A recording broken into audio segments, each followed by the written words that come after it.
Good evening, guys.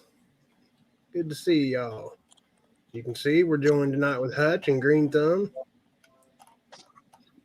We'll talk about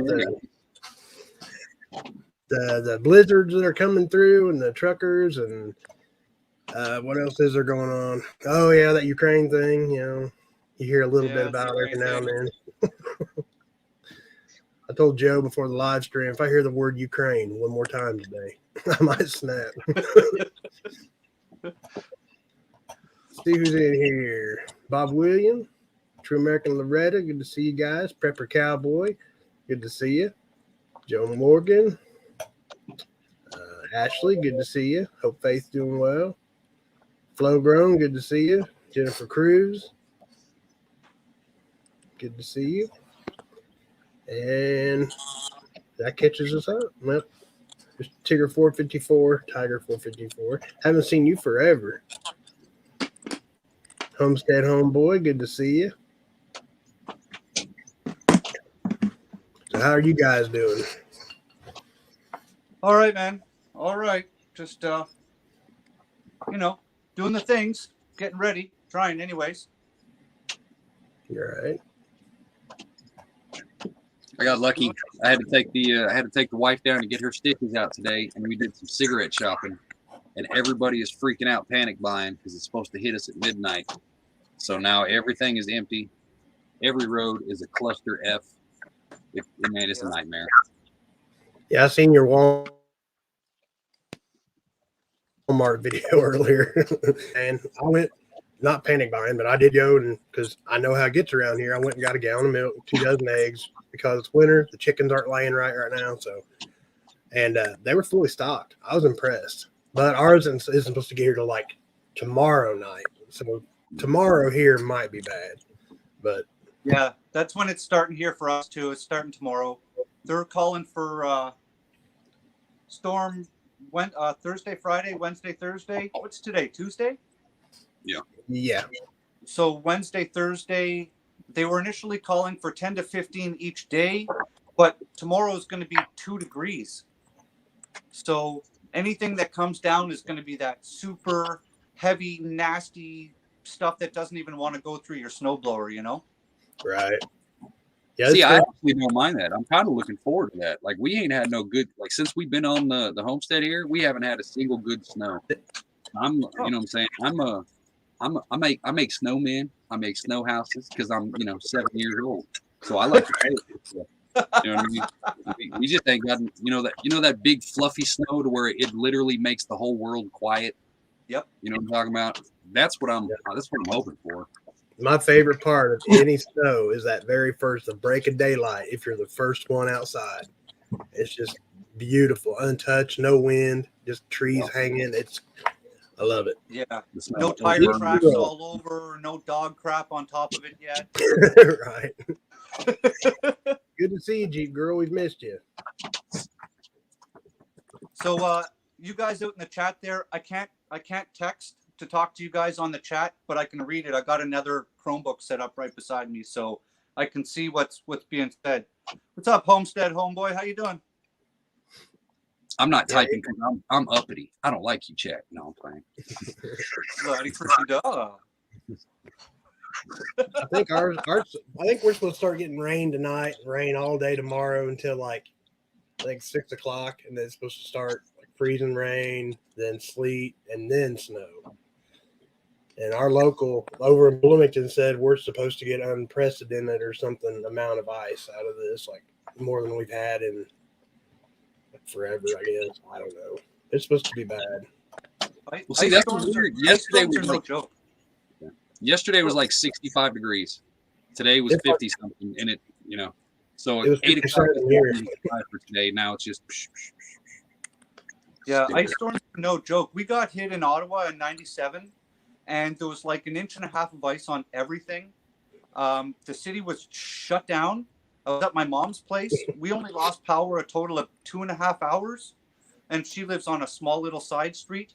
Her side, 2.5 hours in total. The other side of the road, they were out for days. People were running extension cords just across the road. And you were lying in bed, and all you hear was what you sound like gunshots constantly, and it branches just snapping, bang, bang, bang. Those great big, huge hydro towers just collapsing, just like pixie sticks. Yeah, it was brutal. I've never seen anything like it. I'd much rather have like a foot, 2 foot of snow than Yep. quarter inch of ice anytime. Yep.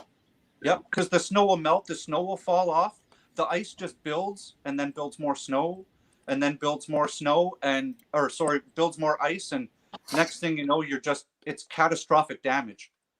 My uncle was out for about 3 weeks, and he's 45 minutes outside Ottawa, and they had the military at the gas stations. So. Well, we get like in 2007 around here, Springfield area had an ice storm. Like it was so bad that they had to turn the pig plant in a town a couple towns over. They turned it into like a warm shelter for the whole town. Kind of, it's a small town, like 200 people. Right. Things like that. And everybody go to power. Yeah. Chick at the dollar store just told us that I think they were out of power for 17 days because of that ice storm. Whoa. Wow. And that's the thing too, right? Like, depending on where you're located, they set your utility structures up to be able to withstand that sort of thing. But if you're in an area where, look at Texas. Look at Texas last year. They're not set up for that sort of thing. And they got smashed so bad that, well, everybody saw what happened. I mean, we saw videos of people walking into their house and their whole entire structures collapsed into their living room. That doesn't happen up here. We just got 46 centimeters of snow. I went out, got my snowblower run, broke in the first 2 minutes. $800 snowblower broke in the first 2 minutes. Luckily, it locked into 6th gear, so I was pretty much running behind it, doing the rest of my property. But cardio. Right, man dies of heat stroke in Canadian blizzard. Yeah, and so I snowblowed my driveway. The next day, the roads were clear. Everything was salted, and by 24 hours after the storm, life just reverts back to normal. Here, like, they've already said, I think they're going to cancel school here Thursday because that's when it's supposed to get really bad. That makes sense. If they do that, the county roads will be, because they're going to close Thursday and Friday, so that gives them till Monday to get them clear. So, and Right. we live in a little bitty, more like a burg, and we live right off the highway, but we're like out in the middle of the cornfields. You know what I mean? Like they're not going to kill themselves to get out here to us to clear the roads. So yeah, they're going to open up main roads first, and then secondaries, and then streets like you're after that. Yeah. Hey, Mr. DTP. Yes, could I get you to do me a favor and convert your commie units into American standards of measurement? Oh, into freedom height units, you mean? Yes. I can do that. What is it? It's double the number times 36 minus 8 plus 7? Sure, why not? That sounds right. Plus There's 1776. Thank you, Homestead. Right? I appreciate that, man. Vicky Baker, B&B Home, good to see you guys. And Wizard, good to see you. Thank you guys for being here. Arkansas Living, good to see you. Vicky Baker, good to see you. 2.5 centimeters per inch. So 40 centimeters is roughly 18 to 22 inches, somewhere in that range. Yeah, about that. Yep. Got a question. Do you guys normally use winter tires where you guys are at? Or do you just run all seasons or what?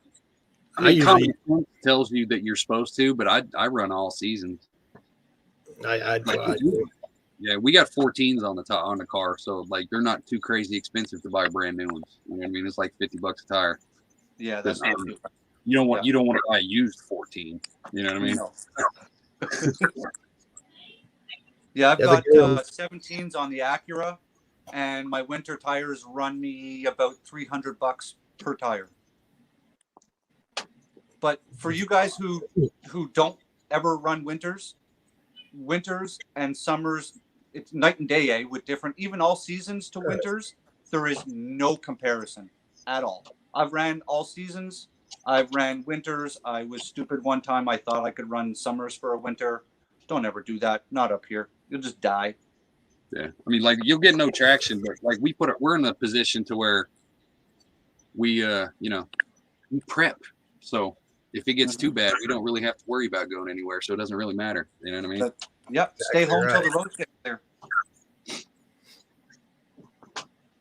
Yeah, the only thing with that is, well, me and Mandy open the store at 5 a.m. Thursday morning. Unless they have it in their heart to like, oh, just wait till daylight. We're gonna have to get out in it and go to work. That's gonna be rough. Right. Yeah, it's one of those situations where you don't want to be the first ones out on the road before the plows get out. Right. Well, that's the thing. Like where we're at, like we've got the main highway goes right through, but spread out in the middle of nowhere. It's some of these places, it's uphill and downhill both ways, and sometimes you just can't get a big truck through there, let alone. Right. We got a lot of roads like that. Yeah. A lot of roads like that around here. I mean, we've got on a lot of our county roads, there's a caution sign at the side of the road that says winter maintenance not permitted or something like that. I mean, they don't even let the trucks go up these roads. Great. Because they might get halfway up and not come back down, or go halfway up and then go backwards downwards. Yeah, they'll come down. Yeah, they won't even allow the school bus to come to our houses out here where we're at. We've got to drive 2 miles to, when we did it, we had to drive 2 miles to drop the kid off at the end of the gravel road, because even in perfect conditions, it would be a nightmare for a bus to turn around in here. So let alone, you got a dusting of anything on this road. It's Sketchy, right? And dirt roads, they collect all the water and they freeze, and then you've got potholes in them and washboard and. Yeah, that washboard will get you when you're trying to come up the side of a mountain. Yep. Good to see you too, Rip. Thanks. And Sherry, I don't think I got to tell you hi, but good to see you. Thank you for being here. Yeah, hi everybody in chat. Sophia B, good to see you. Hello, everybody that I missed in chat that is saying hello to me. No one said hello to you, Hutch. Everybody who typed hello to me.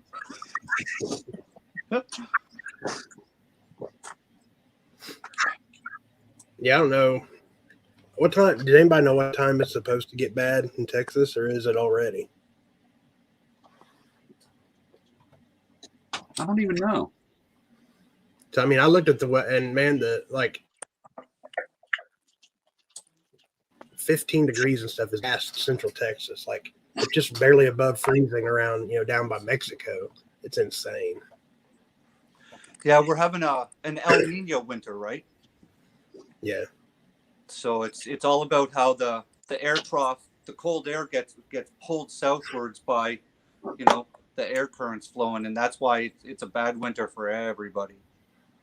I mean, look at it was 2 weeks ago. It was minus 58 degrees Celsius in Alberta. Minus 58. That's like your skin freezes in 2 to 3 minutes, like frozen, frostbite, dead skin. That shit's not good. Mm-mm. That's when you don't leave the house. Just don't go outside. Flowgram said it's down to 28 in Florida last weekend. Maybe it is time for that dark winter to kick in. It just seems to happen in springtime. You know what I mean? Hey, Flowgrown, were you guys having iguanas really falling out of trees like I heard because they got so cold? I didn't hear it, but I wouldn't doubt it. My wife just showed me 30 damn videos of that kind of stuff the other day. She was like, "Do they really do that?" I was like, "Yeah, they're lizards. They're cold-blooded. Yeah, Yep. I mean, they fall. Hey, and I bet it would be funny to watch too, though. I ain't gonna lie. Yeah, especially because I hear iguana's tasty. Just saying. That's what I've never ate. We had a lot of wild pig up here. My freezer would be so fucking full of pork.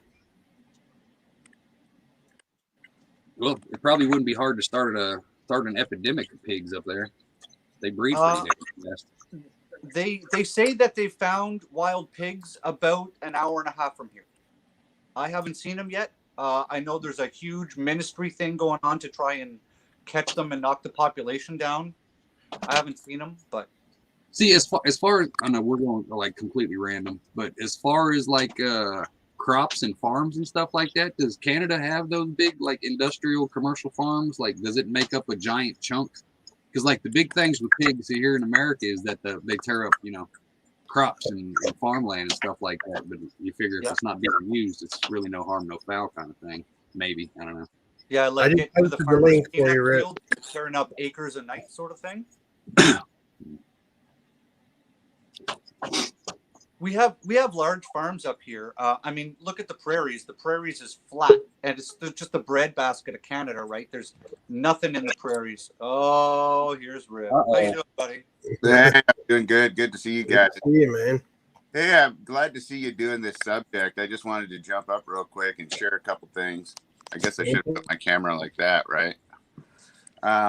Share a couple things that, that I shared in a video back on that Texas deal that happened. And it looks like, I guess we're due for some really big storms coming up here all throughout the United States. And you never know these days, but there's some really important things people should know that really would save them from all those nightmare videos you saw of people whose houses had water flooding down staircases and all that kind of good stuff. And it's really simple. I mean, first off, you want to have like RV antifreeze on hand, or even just regular antifreeze, but RV antifreeze. Yeah, the pink stuff. Well. Right. And they even make an antifreeze that you can put in freshwater lines. So you can put it in your freshwater lines of your the water that you have in like a camper or something, right? But what you want to do is if you lose power, the first thing you want to, and you don't think it's going to go on for a while, the first thing you want to do is gather up as much water as you can, fill the tub up, or whatever you need to do to gather water. Yeah. And then you want to take and go out to your water meter. You should know where your water meter is on your house. And I'm talking about the one out at the street. Okay. Yep. And you want to pop the lid on that thing, and you want to turn it off if the power's off when you don't need. I mean, if you need it, you can turn it back on, but just turn it off. And then even just pack some towels or whatever you want inside on that meter to keep it from busting. And then what you want to do, oops, stupid camera. Then what you want to do is you want to go and open up all the hose bibs on the outside of your house. Okay. And you want to go, they should be frost free if it's a newer house, but still open up all the hose bibs on the outside of your house, especially if you have a 2-story. Then go inside and turn on all the valves, all your faucets, all your showers, everything. Turn them on. And what will happen is the initial will drain out into the sink or shower or tub or whatever, but the rest of it will come flushing out those hose bibs, because that's the lowest place in your system, right? Yep. Then once you've done that, shut everything back down. That's about it. That's about as empty as you can get your water pipes in your house. Now you could take a compressor and leave the one hose bib open, say, and pressurize one of your faucets or shower head or something like that. And you don't want to blast it with a lot of pressure, just enough to push the water out, right? Yeah, backfeed the air through the lines, push the water out. Right. And you don't have to do that, but it helps even better. But you want to do that. And then you want to go ahead and take that RV antifreeze, right? And you want to pour it in all the drains, just a few glugs in all the drains that you have in the house, showers, tubs, sinks, whatever you got. And what that does is it'll, the reason for a trap, and I know you guys know, some don't, a trap is an S shape like this so that it traps water in it. Don't smell the sewer. Yeah, you guys out in chat there, you'll see it under your sinks. When you look under your kitchen sink, you'll see that black U shape. Right, and that also catches things like rings and things like that. Drop one in there sometimes, but you want to fill that. You just want to put a few glugs in there, because what that does is it makes that water in those pipes not able to freeze. So now your house, and you can go to your toilets too, because you probably got those filled up, so you can do a couple flushes, right?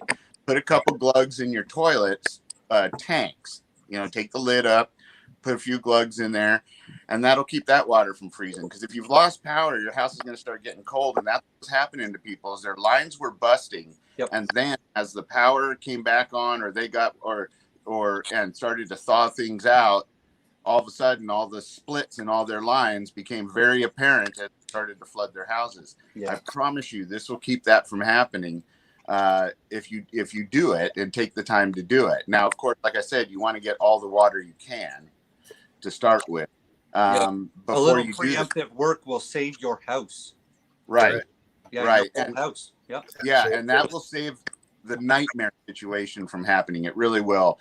And then, of course, like everybody else is advised, get a single area that you come and gather in. Try to keep that area heated with whatever source you have. Even if you have a catalytic heater, things like that say they don't need ventilation, I always would have a small crack in a window somewhere to allow fresh air to come in. I'm sorry, but they say some of those things are safe, but it's not worth not waking up. And I know people who have not waken up from using those in, say, the back of their trucks and things like that. So, but that's an area where you could get, some heat in one space. So, yeah, I just wanted to share that with everybody because most people don't even know where their water meter is. That's true. Right? Yeah. Especially and then if when you live charge, in town, there's probably an 80% chance that if your water main from the city breaks, you've got to replace that meter and do all that other stuff. If it's on at least here, if the meter, anything on what they consider the city side breaks is their responsibility. Now, some jurisdictions consider the meter yours. Some jurisdictions take it from the house side of the meter where it hooks up to your house being yours. So if their meter or the union where the meter hooks into the main that's under the street, they consider that theirs. And if they break, then they'll come out and fix it. And I had that happen because we had a cold snap like that here that got like -15 and stuff like that. And I was out duck hunting, which was the dumbest thing I could ever imagine, but I was invited. So I was in Klamath Falls, and man, as soon as I got it took me, I had to drive 10 miles an hour because of the snow. It was coming down so hard. Yeah. I finally made it over and home.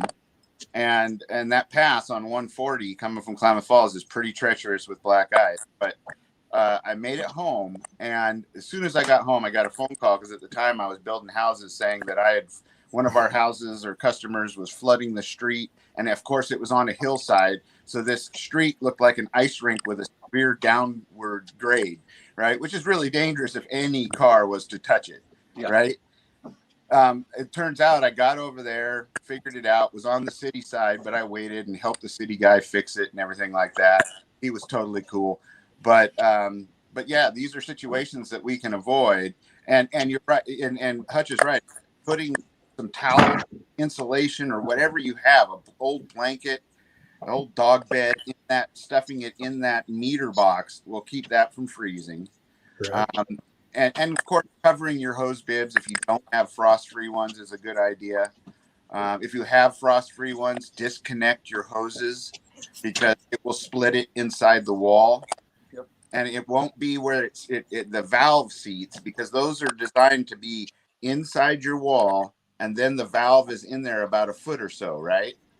Or 8 inches, depending on the situation. But that valve will hold.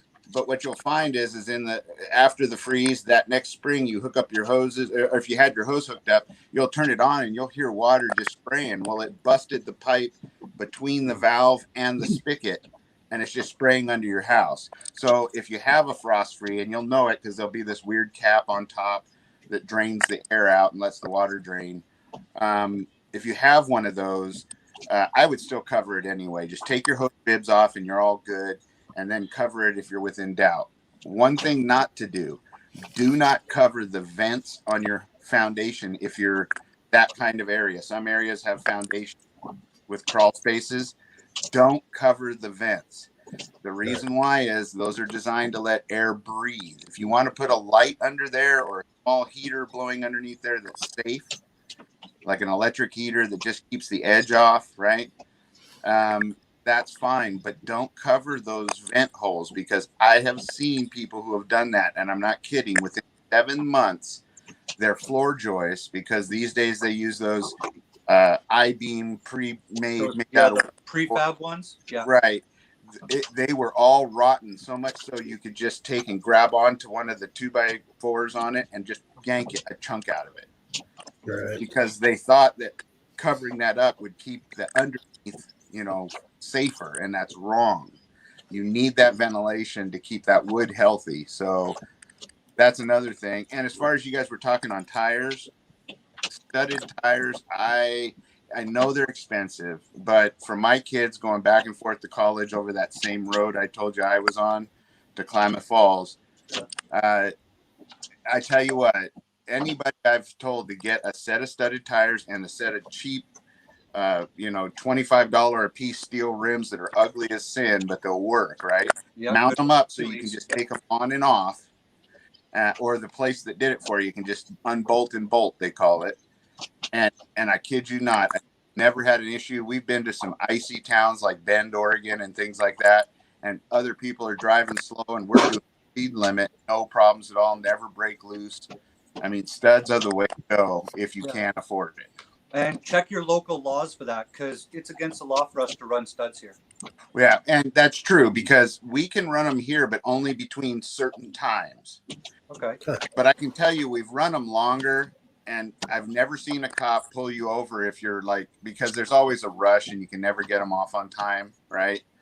Because everybody's trying to get them off at the place. If you don't have your own, that is. And the cops will just say, hey, look, I'm just going to give you a warning. You need to pull those off. The time limit's up. And it's usually in November. Oh, no, wait. Not November. March sometime. March or April, right in there, that they have to come off by. I think it's like April 10th, maybe. But, and if you live out a ways, all you have to do is tell them, look, I live in the mountains and we still have ice and snow. And they'll be like, okay, you're good. Yeah, I still got to get home, officer. I'm sorry. I can't get up my road without the studs on my car.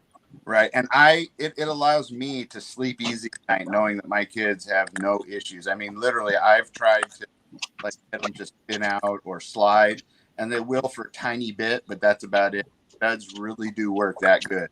Yeah.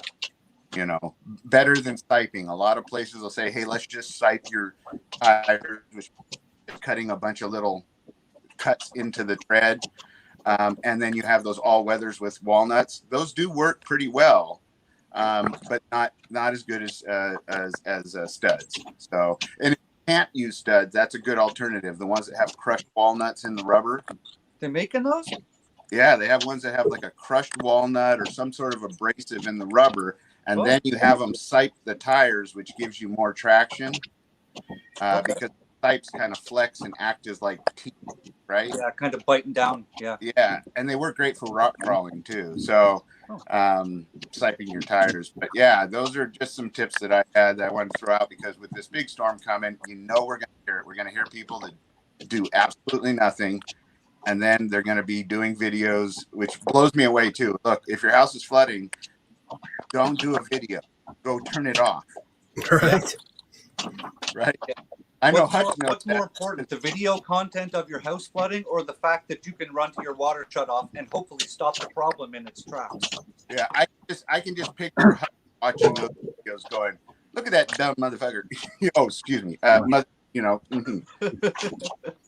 Yeah. So where I am, I'm in Ontario. For anybody who doesn't know, our water shut off. So you have your driveway, right, in a normal subdivision type of place. I'm on a well, but if you're in the city, you'll have the water line running under the city road.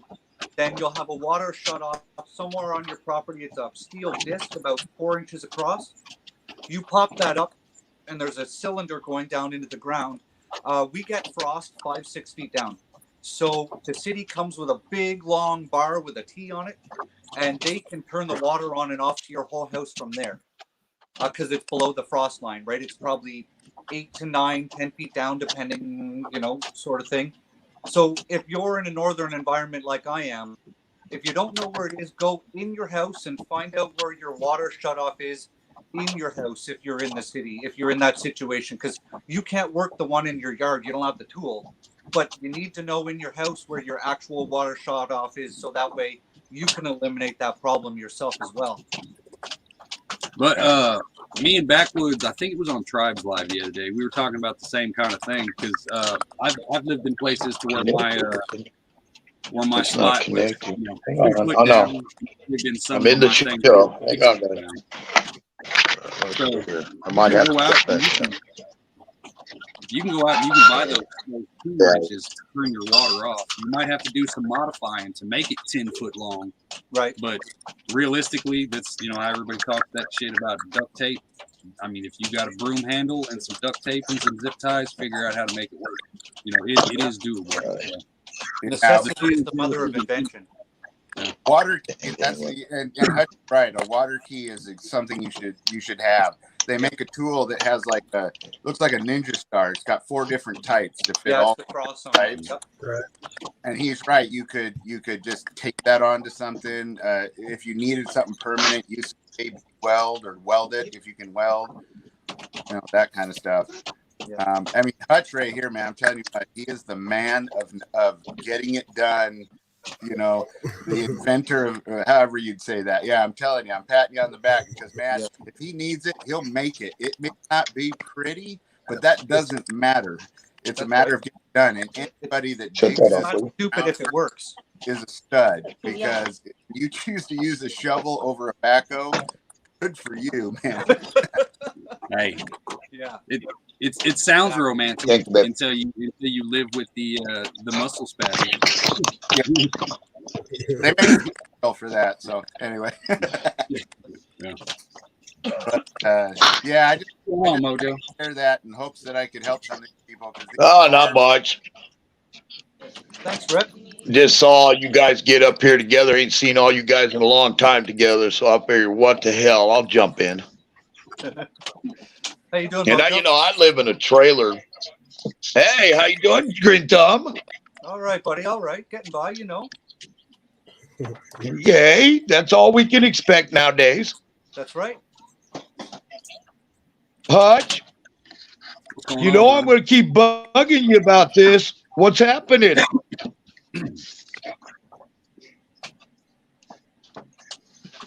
Hutch, don't hide. I didn't hear a single thing after you said, you know, I'm going to keep bothering you about this, and then you went completely silent. Okay, hey, you know about the summer get together, right? Come on. Oh, we're working on it. We're working on it. All right.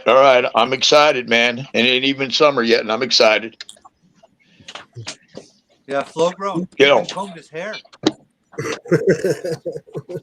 Yeah, I'd love to. Right. Yeah. I'd have to drive though, because I don't like to go anywhere without my everyday carry, if you know what I mean. And 2, I don't want to fly because they'll force me to, you know. And my brother-in-law can only walk 10 minutes a day because of this. So right now he's getting better, but it's not good. So yeah, I gotta avoid the airplanes as much as I can. You got a bike, don't you? You got a couple bikes. I do. There you go. That myself. Problem solved right there. Yeah, it's time to get the old twin out and thump my way there. Because I know me and this goat-looking dude down here on the bottom over here are going to do some riding this year. Well, how long would it take to get to where you are from Oregon, do you think? From Oregon? I'd say a good 28 hours, maybe. 28 hours. So, yeah. You know, maybe a 2 or 3 day, you know, depending if you wanted to break it up. Right. Yeah, your arse would be mighty sore riding 28 hours. Yeah. Well, I mean, I've run about 16 before, and yeah, it's not comfortable, but it sure was fun. So I'm not complaining. Hutch knows that. Yeah. The memories there after the pain's gone, and that's all that matters. Yeah. There you go. Memories. How do you like it in the fall, Hutch, when you're riding and all the leaves are on the ground, right? like, I mean, in the fall, and all those fall leaves are on the ground and it's still sunny and warm, and you're flipping through those things and they're just whirling up like a storm. Isn't that a trip? Oh, I love it. There's a place up north in Missouri here, up by Kirksville. It's I don't know. It's maybe a 15-mile long, just 2-lane road out in the middle of nowhere. But the way the trees are lined up, it's just like a perfect cave. Right. Man, yeah. I mean, you can't beat those little stretches. 15 miles makes 100 miles worth driving sometimes. We have a ride where you go up to that's just like that, but we have another one where in the fall, if you head up to or early spring, if you head up to Crater Lake, I know most people have heard of Crater Lake, right? And if you go up to Crater Lake, there's no leaves on the trees, and they're all these pole piney trees, right? Not pines, but they're just no leaves on them. And when you go, I swear it's almost like getting in a trance, because it's like strobing between a shadow and a light, shadow and light, shadow and light, Oh, yeah. right? Yeah. And and especially if you've had some medication before you're riding. I'm speaking of my old days, of course, but yeah, it starts to zone you out for sure, man. Yeah. But yeah, it's great ride. Like you said, Hey, Papa, I appreciate you letting me on. I'm going to jump off. I got to go rent some errands and stuff, but I'm going to be watching while I'm on the road, okay? You guys all stay safe, and I appreciate you doing it for everybody. You too, Rip. Have a good one, man. You Nice too, seeing you. man. Be safe You out bet. there. So, Hutch, Huh. I'm looking at a motorhome now. Nice. I'm looking to upsize from a van to a motorhome.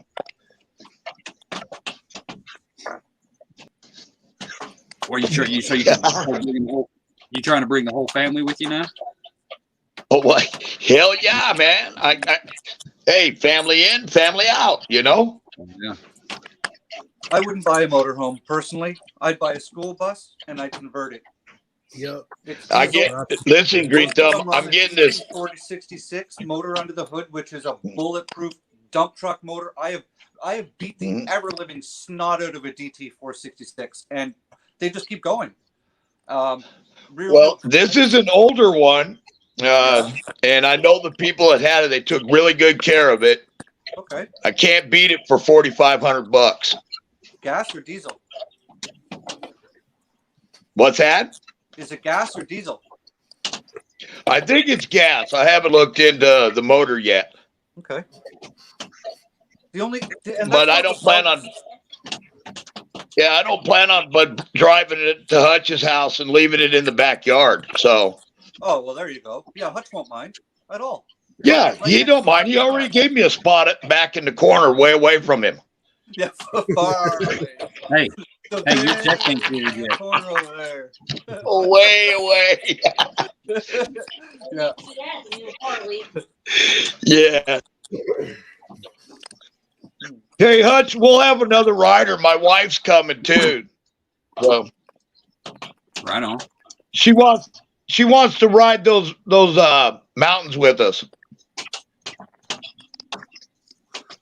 Yeah, it's nice down there. I told her how beautiful it was up there.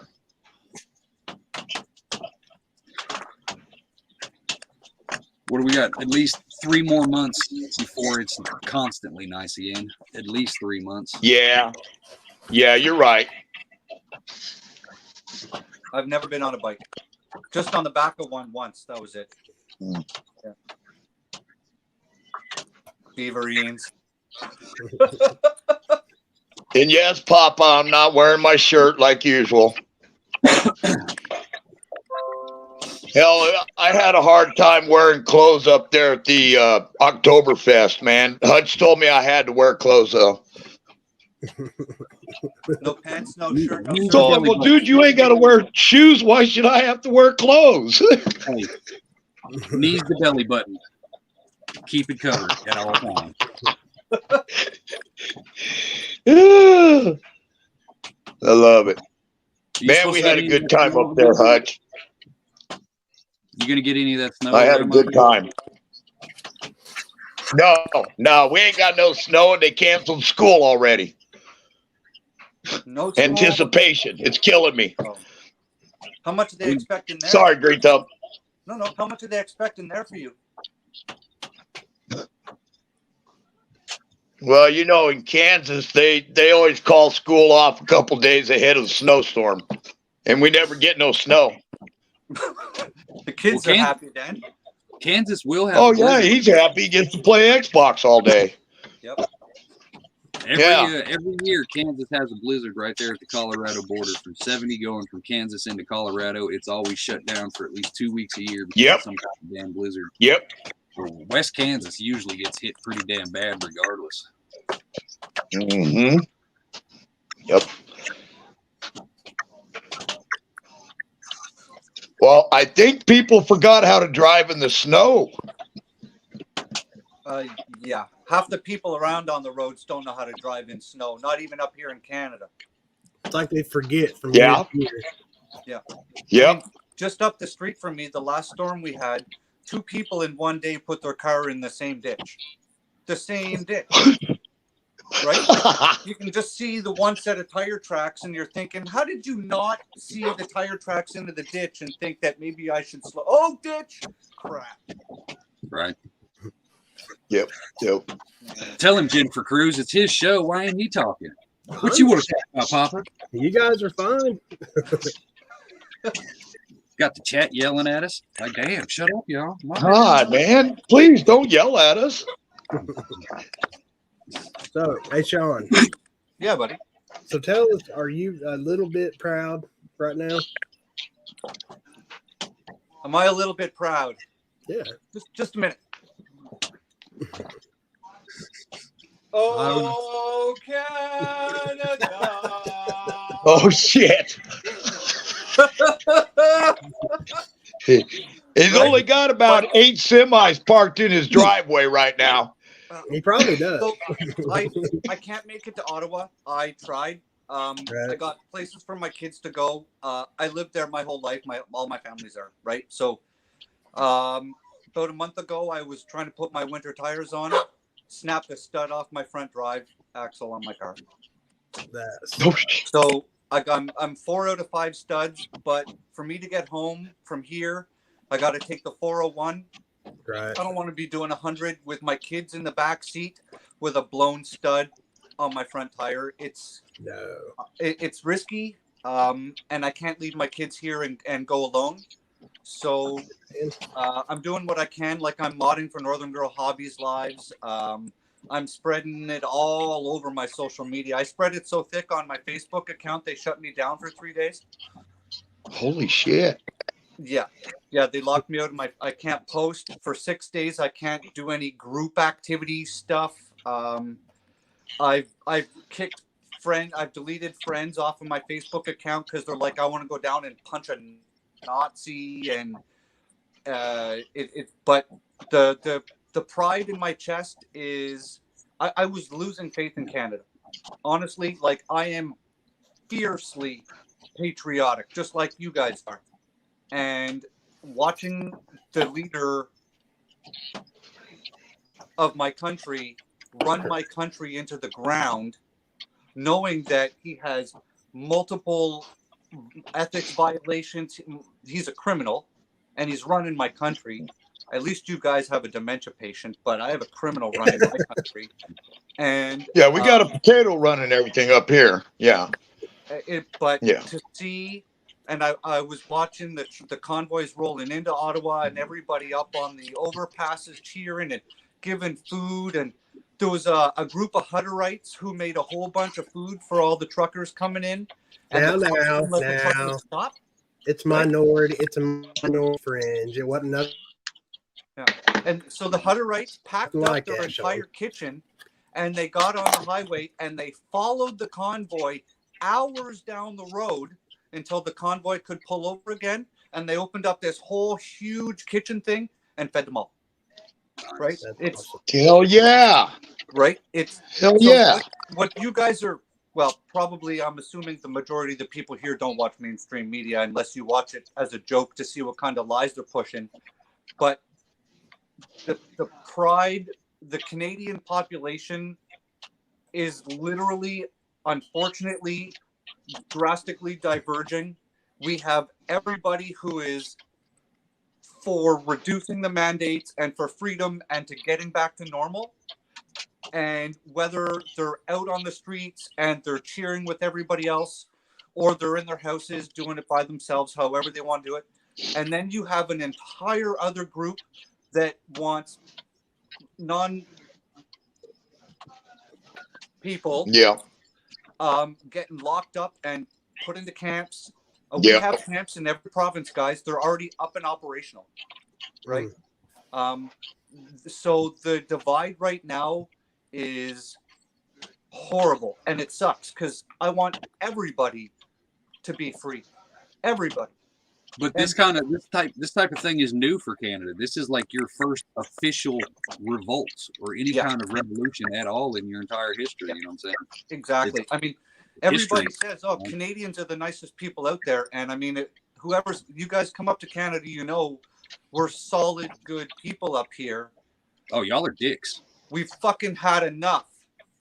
Period. Right? Like, you know what I mean? I can't put my kids in sports activities because they haven't had the thing. Right? Yep. I can't get on a plane or a bus or a train because I haven't had it. I can't leave my country by car because I haven't had it. I'm locked in my country. Right?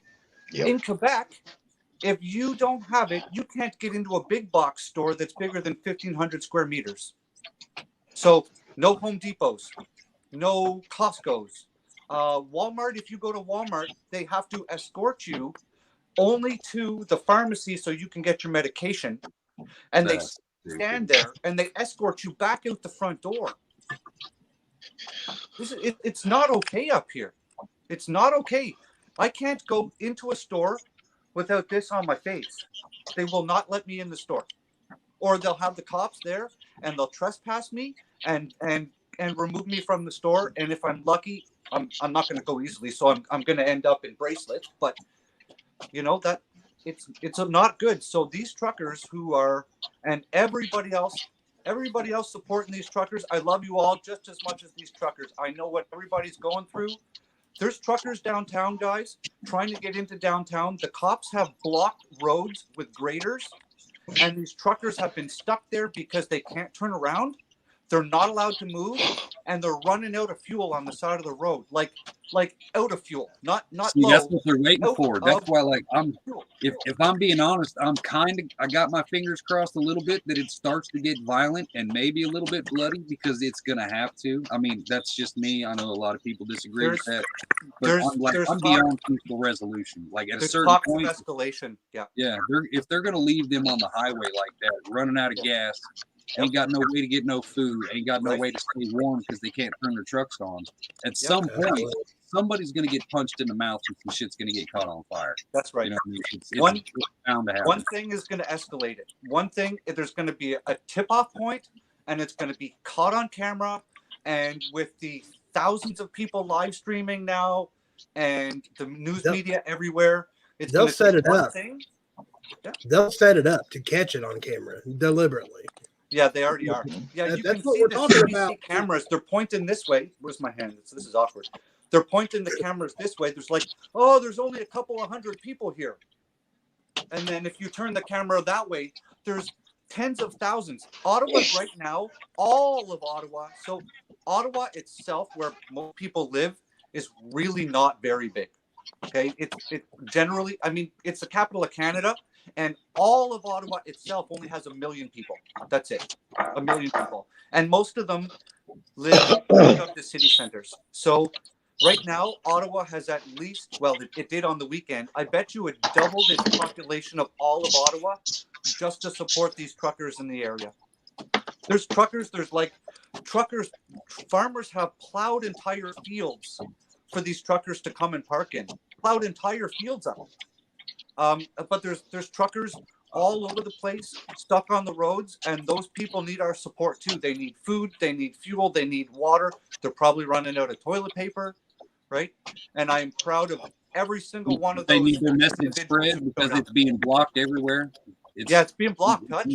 Yeah, it is not. There's no coverage of it. The only thing I've ever seen on it is YouTube. I haven't seen it on the news. I haven't, literally. No, I nowhere. haven't seen it anywhere but YouTube. That's Yeah. right. And they don't want you to see it because they don't want people to think, shit, I'm in Ohio. I got a dozen tractor trailer driving buddies right down the road and they're fucking pissed off too. Right? But that's what's happened. Right. We have truckers at the Alberta border.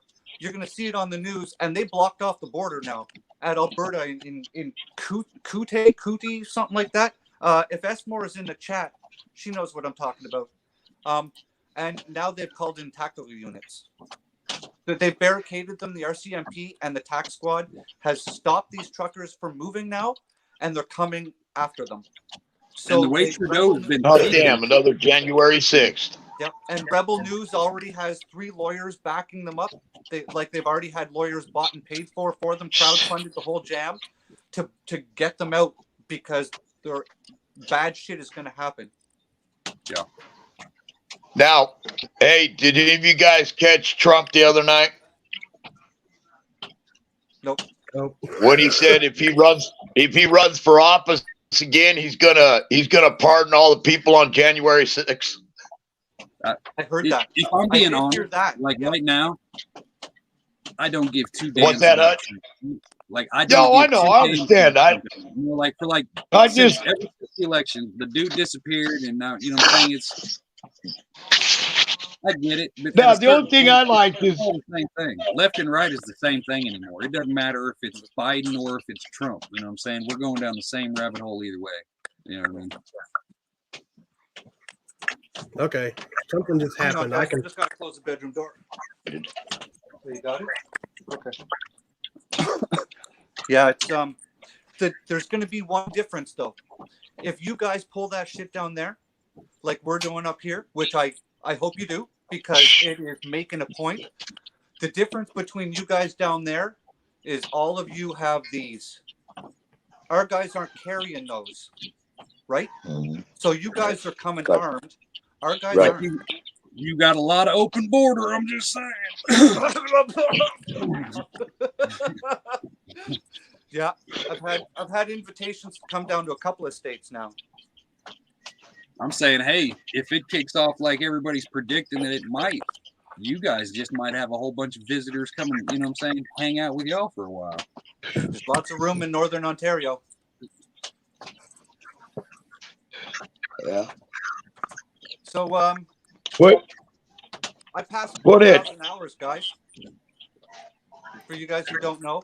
So I've got Yes, my over congratulations. 1,000 subs, over 4,000 watch hours. So I'm in the process of Very trying to good. figure out how to get monetized Under a now. microscope. Yeah. Okay. Yeah, they're going to analyze all of my videos now, but that's okay because Oh yeah. I've been trying to keep them mostly family friendly. I swear a little bit. I don't think there's much in there. I mean, my weed videos, I don't know what they're going to do, but that's what's getting me all my views right now. Is my weed videos. You'll get partial monetization and Right. restrictions. Okay. I'm all right with that. So I just want to really thank everybody who's supported my channel right from day one.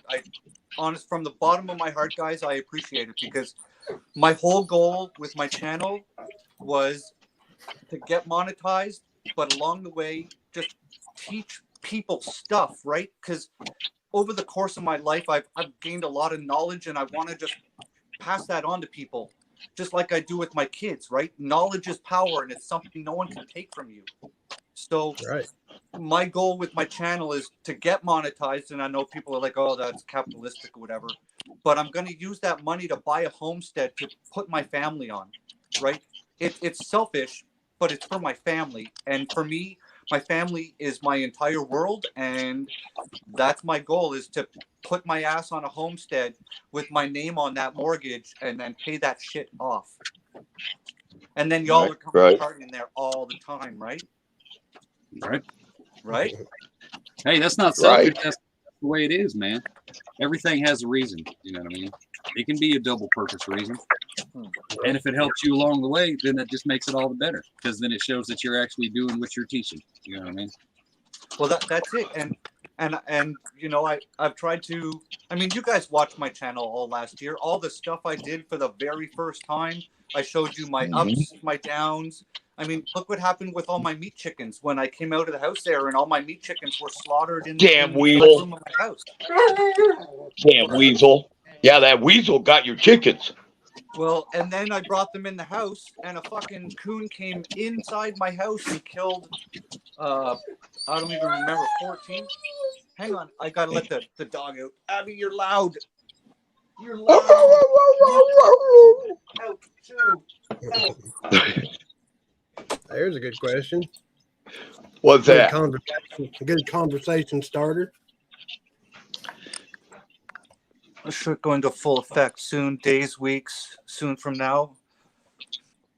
I don't know, guys. Like, I think there's so many have, pokers in the fire that any one little thing could spark the whole I thing off. have a bad feeling in the back of my neck when the fucking hairs are sticking up on the back of your neck.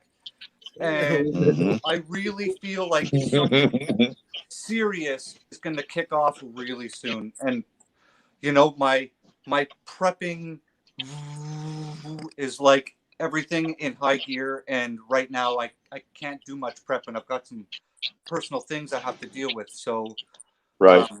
Which kind of makes it hard because right now, if I wasn't dealing with those personal things, I'd be prepping 24 hours a day, 7 days a week. But I have other things I have to address. Do you guys keep freezing up, or is it just something going on my end? It is a little glitchy. Yeah. A little bit. Okay. Both I mean, it's not that bad. I'm gonna say months because, like, I believe it's still the boiling point. We're gonna have a lot of small civil unrest that doesn't actually affect us Americans. Obviously, Canada's doing the damn thing, but I still think a lot of the world is waiting to see what happens in November on these midterm elections. Honestly, because if it's going to be the big red wave, then that's going to change a lot of people's perspective. You know what I mean? You think things are going to hold on until November, Hutch? I think so. What's that, bud? Are you done? Are involved. You tell me or see mom. But you know what? If things hold off till November, I hope they do. And the reason for that is that all of you guys will have a full growing season to put as much stuff away as possible. Absolutely. Right? And look at us right now. I have 3 feet of snow in my backyard. Right? And the farther south you go, the more you're able to grow all year long, like Gray Man in Florida or something. But at the same time, right now, I can't grow a damn thing unless I'm growing it inside. I don't have a greenhouse. I was going to buy a greenhouse this springtime, a 26-foot greenhouse. Can't do that anymore. But on the flip side of what I said there, if the blue wave does not want the red wave to take over, then they might do something, you know what I mean, that might disrupt the elections beforehand. Right. So, you know, I don't know, man. We're living history. It's hard to predict. Oh yeah, we are. And the thing right now is you can't just look at 1 or 2 issues that you may have to watch out for. Like, we are getting bombarded from every friggin' angle. It's like, okay, no, I got this. No, oh crap, I got to work on that now. Oh, what's going on over there? But at the same time, some of that stuff is out of our sphere of influence, where it literally has a possible drastic effect on us, but there's zero we can do to change the outcome, right? Whether it's an EMP or an attack on the grid, or so it's almost like our downfall is that we have access to too much damn information. I think sometimes it is, right? Because it gives you so much more to try and worry and stress about, and you know, all that sort of stuff, that you're just like, where do I start now? Where do I take seriously? Because if there was 1 or 2 or 3 things, you could say, okay, in level of priority, we're here, and then here, and then here, and then here. So I'll address here for the most part, because that seems the most viable concern for me. But right now we're having massive weather incidents everywhere. Like Maine got 60 inches of snow. I was Adapt 2030 did a thing on it the other day. He said Maine got 60 inches of snow the other day, and another 12 inches is coming this week at least. I don't know what the weather prediction is now, but that's what he said on his video. He said it's going to be so bad in Maine that the military is going to have to come and bring them food. Can you imagine that? So bad that the military has to bring you food at your house. Yeah. Back to the And at that point, if you're in the midterm. city at that point, you have no power. Chances are you have no power, because if you have 6 feet of snow, all the hydro towers have collapsed, all the hydro lines have collapsed, everything is busted. So now you have 5 or 6 feet of snow and no heat in your house. What do you do then? Really?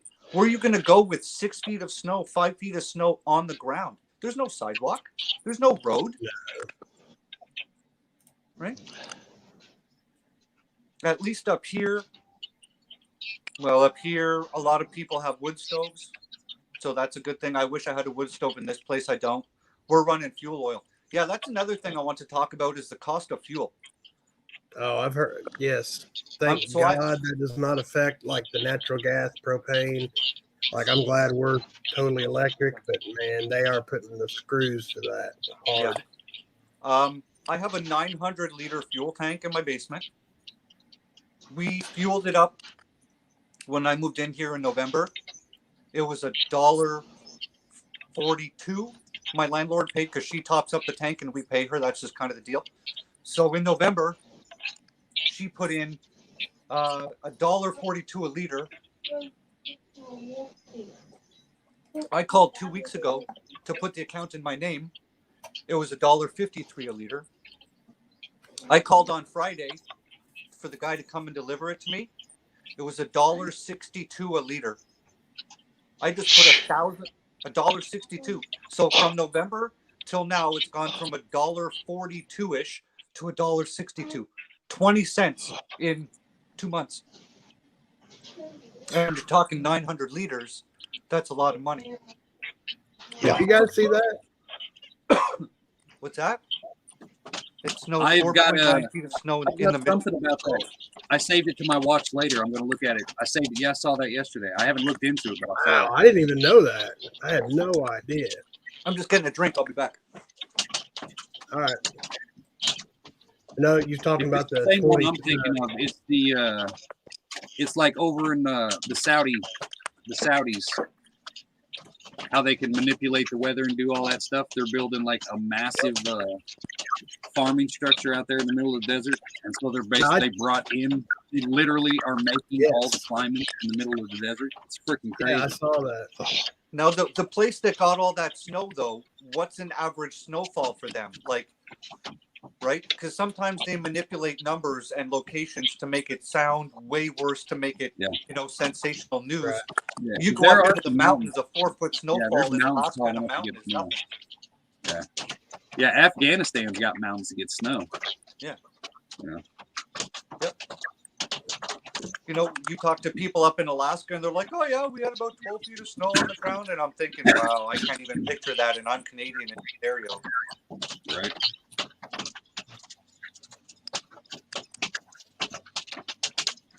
So who's getting ready for the gardening season? Wow.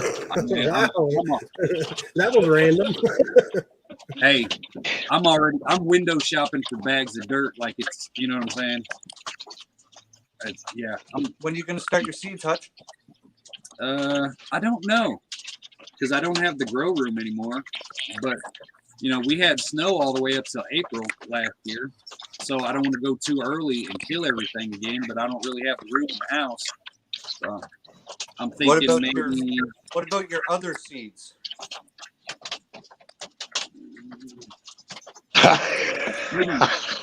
Last week of March, maybe. That late, eh? Yeah. Okay. Yeah. I'm not sure when I'm going to do mine. Like, I'm not too worried about the front end, because I can push the back end a little more. Like, I'm only really losing a month. Right. You know what I mean? So. Yeah, and last year was just plain dirt. This year, I'm saying, I got good dirt this year. Good dirt makes all the difference.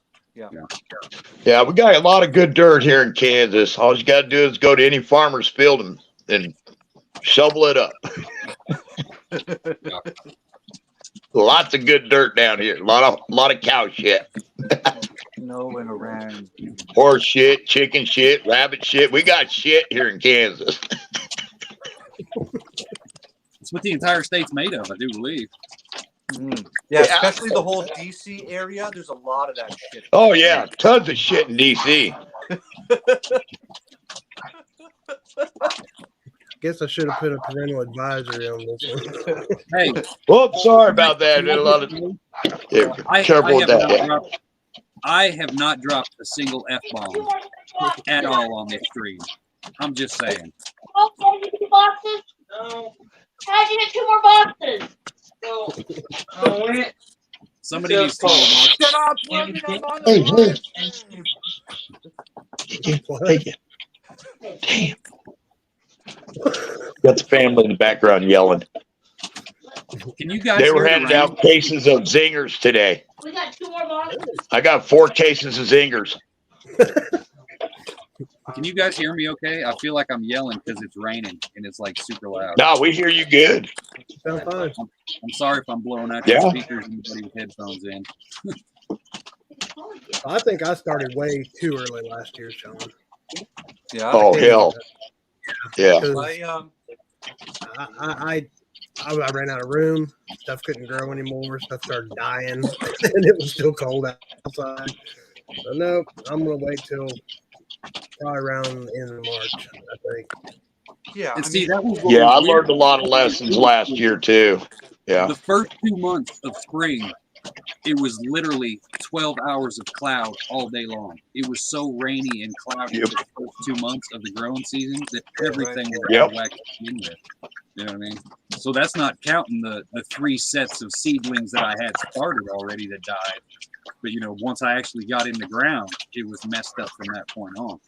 I mean, even you know, and everything went into flower early this year. What you went into did a month Yep. early. it Yep. was a weird ass Nature growing took season. away.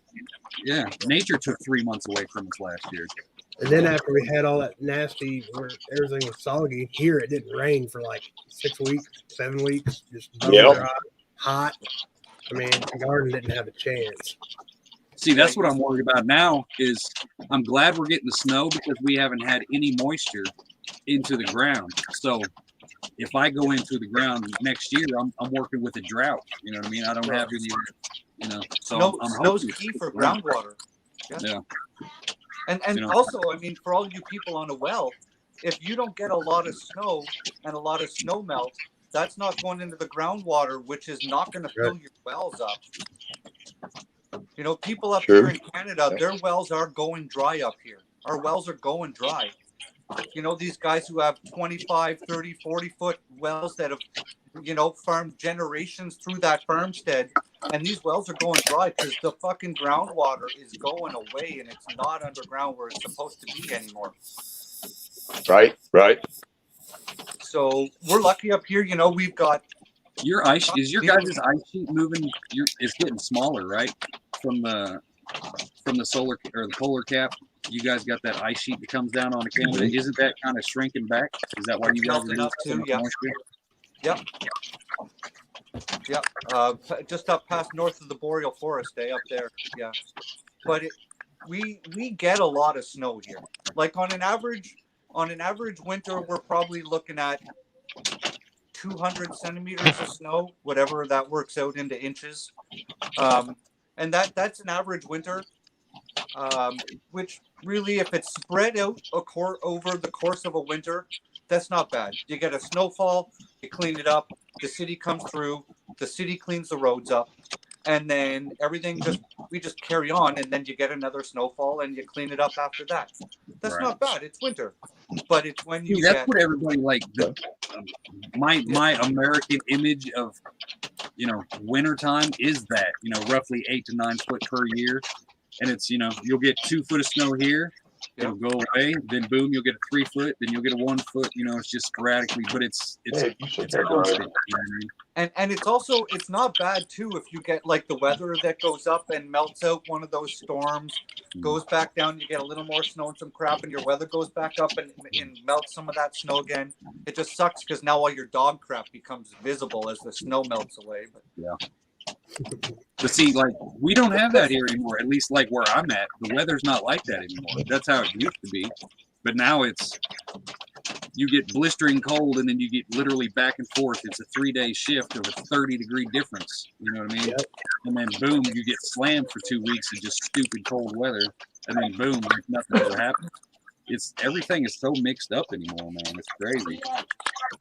Yeah, our weather patterns here are screwed. I had green grass in my yard until 2.5 weeks ago. Green grass. Same here. I've never seen that. I mean, I've had a couple of green Christmases lately, but it's never pushed it into like the first week of January ever. Yeah. So things are warming up. Weather's changing. I think weather is going to be one of the bigger issues that we have to contend with. I mean, we're going into a grand solar minimum. Things are getting colder. We're going to start losing our shoulder seasons. You know, we're going to have a longer winter, a shorter summer, and then fall is going to creep in sooner. All these plants that take 100, 110, 120 days to mature, they're going to have a real hard time maturing before the frost comes in and wipes them out. Because when we get frost in the fall, it comes in hard and fast. And then there's no more heat coming after that. Because you can just watch our temperatures in the fall. There's that, and then they just go. Yep. So, that's Right, bottom I really out. wanted to buy that greenhouse. Yeah. You have a greenhouse, you can grow in it all year long. You can throw a little wood stove in it if you want to. You can do solar mass with black painted barrels. They'll absorb the heat from the sun during the day, and then they'll stay warm all night, and they'll just radiate heat out into your greenhouse at nighttime. I was pushing that a lot last year. It's getting too unpredictable to do outside growing, as much as everybody used to. Yeah. So hey, greenhouses, if you can start doing aquaponics, hydroponics, start figuring out lighting systems, Yes. Start bringing that stuff inside, because you can't rely on the weather anymore. That's right. Another thing that's probably fairly easy for people to do is you just go onto Kijiji or Facebook Marketplace and get a whole bunch of glass patio doors and make yourself a greenhouse. All you need is some 2x4s and some patio doors, and you can build yourself a pretty sweet greenhouse out of 16 patio doors, and it'll let the heat in and the sun in, and you could run that thing for a large portion of the season. Yeah. And pay almost nothing to do it, right? And you're using patio doors, so a lot of them are tempered glass now, so you don't have to worry. And it's exterior glass anyway, so it's okay for weather fluctuations. It's not going to make a difference. Yeah. Hell, if you do it right, you can keep a constant 60 degrees in there if it's negative. Yep, that's right. Yep. Like back home in Barhaven, in the middle of February, it's minus 35 outside, and I had a great big bay window with like a long front and 2 angular sides. And I would get in front of that in my shorts in February, and I would stand in the heat and the sun, and it's like being outside in a summer day, standing in my bedroom. Well, hey, you guys, I'm gonna jump out. I got some things I got to go get done. All right, Mojo. I gotta go bed down the dogs and stuff. So be safe, man. All right, I'll talk to you guys later, man. You bet. All right. Thanks for letting me up. Bye. All right. No.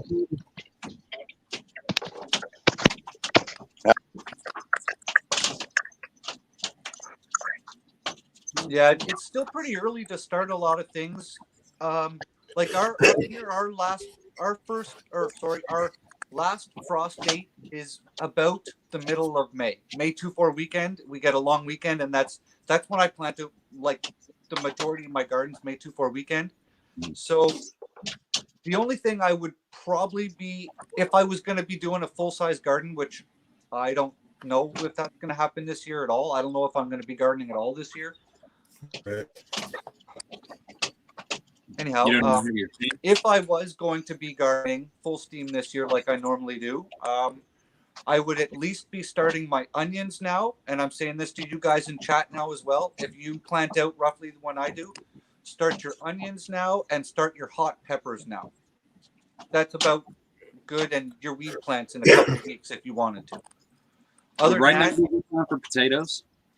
what's that? What about potatoes? When should I do those? Before or Well, after? after your ass gets out to the store, buys your seed potatoes, chits all your seed potatoes, and then but your soil's got to be workable though.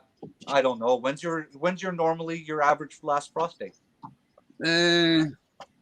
Last year it was the last week of April. It was late last year. It only takes about 2 weeks to get your potatoes ready to go into the ground, if that. Right? It takes I already got some. I've already got some that are they got eyes on them and everything. I'm like in the cardboard box, ready to go. I'm just impatient. I'm at that time of year, man. Like I'm ready to start playing in some dirt. I hear you. Yeah, me too. Yeah. I did a lot of those potatoes last year with like a lot of growth on them in my potato tower. They didn't work out so well. Now, I don't know if that was because it was the potato tower and the soil in the potato tower and the issues, or whether because it had, where's my camera? Or because they had 8 to 12 inch long growth coming out of them already. So when I do my potatoes now in the future, when that happens, I think I'm going to be a little more cautious about planting potatoes that have a lot of roots growing out of them. Because the potatoes that I chitted and we planted over at the Secret Garden, they grew big, they grew great. We lost a lot of them to animals, but they were pretty much just chitted potatoes that were put into the ground. And that seemed to work out a lot better. Circumstantial, I don't know. They were both different types of potatoes. But I don't know. That's kind of a hard one. Right? Because normally when you see like farmers planting potatoes, they don't have all those roots out of them. What's going on, Steading? See, I know what I did wrong last year is too much straw and not enough soil. But I know that if the concept works, I just need to dial it in. But I'll switch up the mix a little bit more soil, a little bit less straw. But I got potatoes down this year. I just don't want to. I'm trying to be on, I'm trying to be on the right time frame. Because when I did them last year, it was already well in the summertime before I got around to it. Yeah, and the important thing with your potatoes is you got to find out what their date to maturity is, right? Like we grew potatoes that were 65 to 75 days, 90 to 95 days, and 110 days. So you really got to know how long those specific potatoes are going to take to reach, full maturity, full size. You can pull your potatoes out of the ground at any time. You just might end up pulling out golf ball sized potatoes. Hey, Cat Lady's got a question. When's the time to plant red potatoes? I was just saying, it depends on your growing environment, your last frost date. If you can work your ground, you can throw your potatoes in the ground, right? Because the actual potato itself is going to be buried 6-8 inches under the ground. So even if it gets cold out, the potato itself will be okay. What do you think of using a mini split in a greenhouse, the propane kind used in RVs? I know that with some of these interior propane heaters that you can run in a house, right? They produce 2 separate toxic gases. Not toxic to us, but toxic to your plants. Living Traditions Homestead, Kevin, last year he lost almost all of his entire seedlings because of that. He went out and he bought one of those interior non-vented propane heaters that you can run in your house that are okay for us, and it killed damn near everything inside his grow room. He lost thousands of starts, like thousands. And so he did some research on it, and he's like, it hasn't gotten cold in here. I don't understand. So he actually looked into it, and yeah, when the propane, I guess, burns, it breaks down into 2 separate chemicals, which don't bother us, but each one of those is toxic to the plants. And he came in, I was like 2 days time, and everything was fried. You guys should go check it out. And he comes back with an update video, and he tells you exactly what two chemicals are released from that burning propane. So that's why you got to be careful with some of those non-vented propane heaters. That make sense? Yeah. How do you water potato plants? Do they like lots of water or very little water? With the ones I had here that I grew, not here, but on my homestead, I just moved out of. We watered those every day, right? We got a lot of heat last year, and a lot of my potatoes that I grew at that other spot were in pots, potato tower, in a compost pile. So I watered those pretty heavily every day. But the ones that were over at the Secret Garden, because there was a problem with the town well there, the property owners who allowed me to put a garden on their property, they were not allowed to actually use a sprinkler to water at all. It was the huge bylaw. Bylaw was driving around handing everybody tickets. So the homeowners there watered those potatoes a couple of times a week at most, and that was just with a hose. And those were my best growth of potatoes. And we got hit with a microburst there, and it flattened my whole potato patch, the whole thing. Remember when that happened, Tommy? My potato plants were lined like a big fucking pile of pickup sticks. And I went out there and I cut out all the broken ones and pulled them all up, and the ones I could. And those potatoes got less watering, and they did better than all my other potatoes in all of my other containers and pots and potato towers and all that stuff. So, but they were also,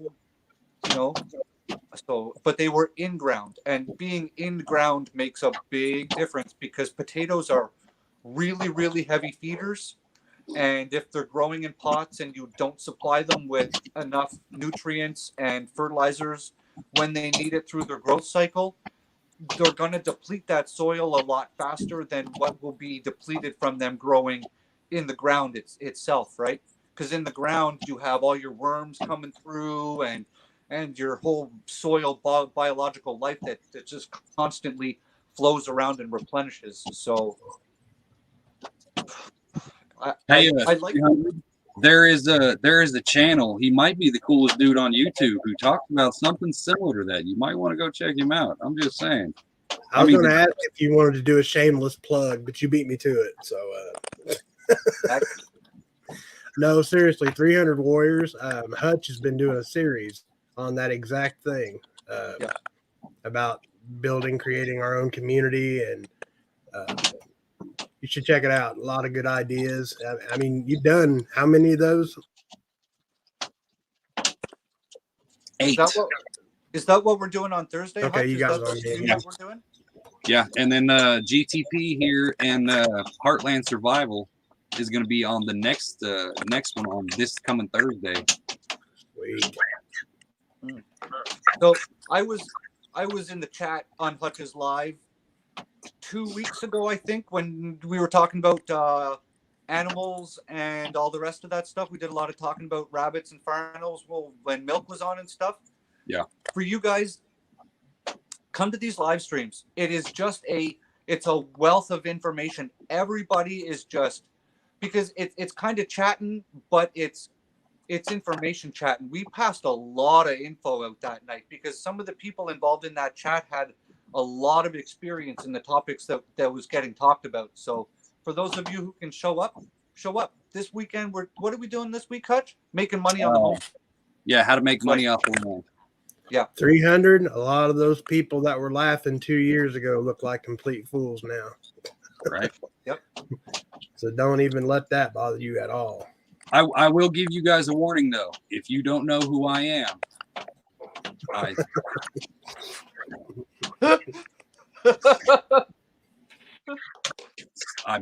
I might say some things that offend people, and I might have a potty mouth. I'm just saying. Hutch is the absolute realest, straightest shooter you will find on YouTube, on the internet, most likely.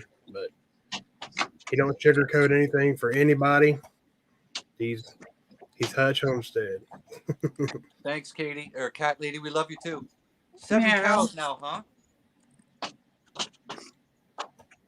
I really wanted to get a cow this year, guys. I can pick up a bottle calf up here for between 20 and 50 bucks. And I figured even if I keep the thing for 2 months and I put a bullet in its head, I have meat in the freezer. How much can you buy a calf for? $20 to $50. Yeah, Yeah, we got a big You guys border. I can all mean, do that big, too. wide open border. all these dairy Right. I'll farms. bring you and your Well, Tommy, all these dairy farms. cattle. Well, no, for real, you guys can do it in your dairy farms. When they have bulls, baby bulls, they don't want them. It's a food cost for them. And they We just get found rid of out them. that they've got two bull calves for sale for $300 a piece up here just because they want to get See? rid of them. That's not 25. No, but you got to go right to the dairy Still. farms, right? No, I know. I just 20 to 30 bucks just blows my mind. That's Canadian money though. That doesn't count, Yeah, that's only $7 American. Don't worry about it. right? Oh well, yeah. Well, that makes all the difference in the world. Canadian money's just fancy pesos, Yeah, it is. It is. It's made out of plastic. right? When they first transitioned our money over to the new money that we have now, what 6 or 7 years ago or whatever it was, we used to have paper cottony money like you guys do. Once they transferred it over to the new product, it was plastic. It was breaking in everybody's pockets because it was getting so fucking cold in the wintertime. The plastic was cracking and the bills were breaking. Are you guys going digital up there? Are they trying to get rid of all currency altogether, everything except for like a debit card or something like that? They'd love to. Yep. Right now, there's actually stores where they have signs up saying, we prefer not to take your cash. Please pay with plastic, with credit or debit. They don't even want to touch your money now. Germs. Yeah, but they are, and they're trying to institute universal basic income up here too. They've already started to put legislation through the government very quietly. They even did a test piece not far from here where they actually did a UBI on a small portion of the population. I think it's within like 2 hours of me here a couple of years ago, just to see what would happen. They want nothing more than to put in UBI, because once they put in UBI, right, they have control of your money just like they do with the CBC. What do you guys have? What are they trying to do there? CBCD, CBDC? Central bank digital currency, right? Oh. That's what they're trying to force on you guys soon too. And they're going to be able to literally turn your money off like that. They push a button on a computer and they shut your money off. They will know everything you buy, everything you spend your money on. You send your grandma, or your grandma sends you $50 for Christmas, they're going to know that grandma sent you $50 for Christmas. Someone's getting taxed on that money. Well, if you want to go down the rabbit hole just a little bit, the whole Paris Accord thing and the global warming summit thing that they got going on, that's tied into the banking system. So everybody a part of that, agreement or whatever the hell it was. Yep. They're all you're saying, hey, you've got control over our country's money, pretty much a one world currency, digital currency. Yeah. That way, hey, we give you what you want, or what you need, not what you want. Is basically how they're trying to budget everybody's money. Yeah, so we're gonna load $2,000 onto your card, and you have a month to spend it. And if you don't spend it within the first week, we're taking 10% back. And if you don't spend it by the end of the second week, we're taking 10% back. And if you don't spend it by the third week, we're taking another 10% back. They are not going to let you save it. You can't transfer it into cash, right? They're going to force you to spend dollars that don't exist. They're ones and zeros on a piece of plastic. That's literally all they are. Right now our money's a sham. It's a fiat currency. It's not backed on the gold like it's supposed to be. Yeah. But at least I can hold, right? But I can hold my money in my hand. What are you going to do? You're going to hold a little piece of plastic in your hand and say, "Yeah, there's all my the government took it. I'm broke. Can't buy groceries." Or, "I'm sorry, sir. You can't get fuel because the 30 liters of fuel you've been allotted on your card, you've already driven this month. No fuel for your car because you can't put it on your card because they won't accept the charge on your card." They want money gone. Up here we have Rona, we have Home Depot, we have Canadian Tire, we have Lowe's. These are all places where you can buy your building materials, right?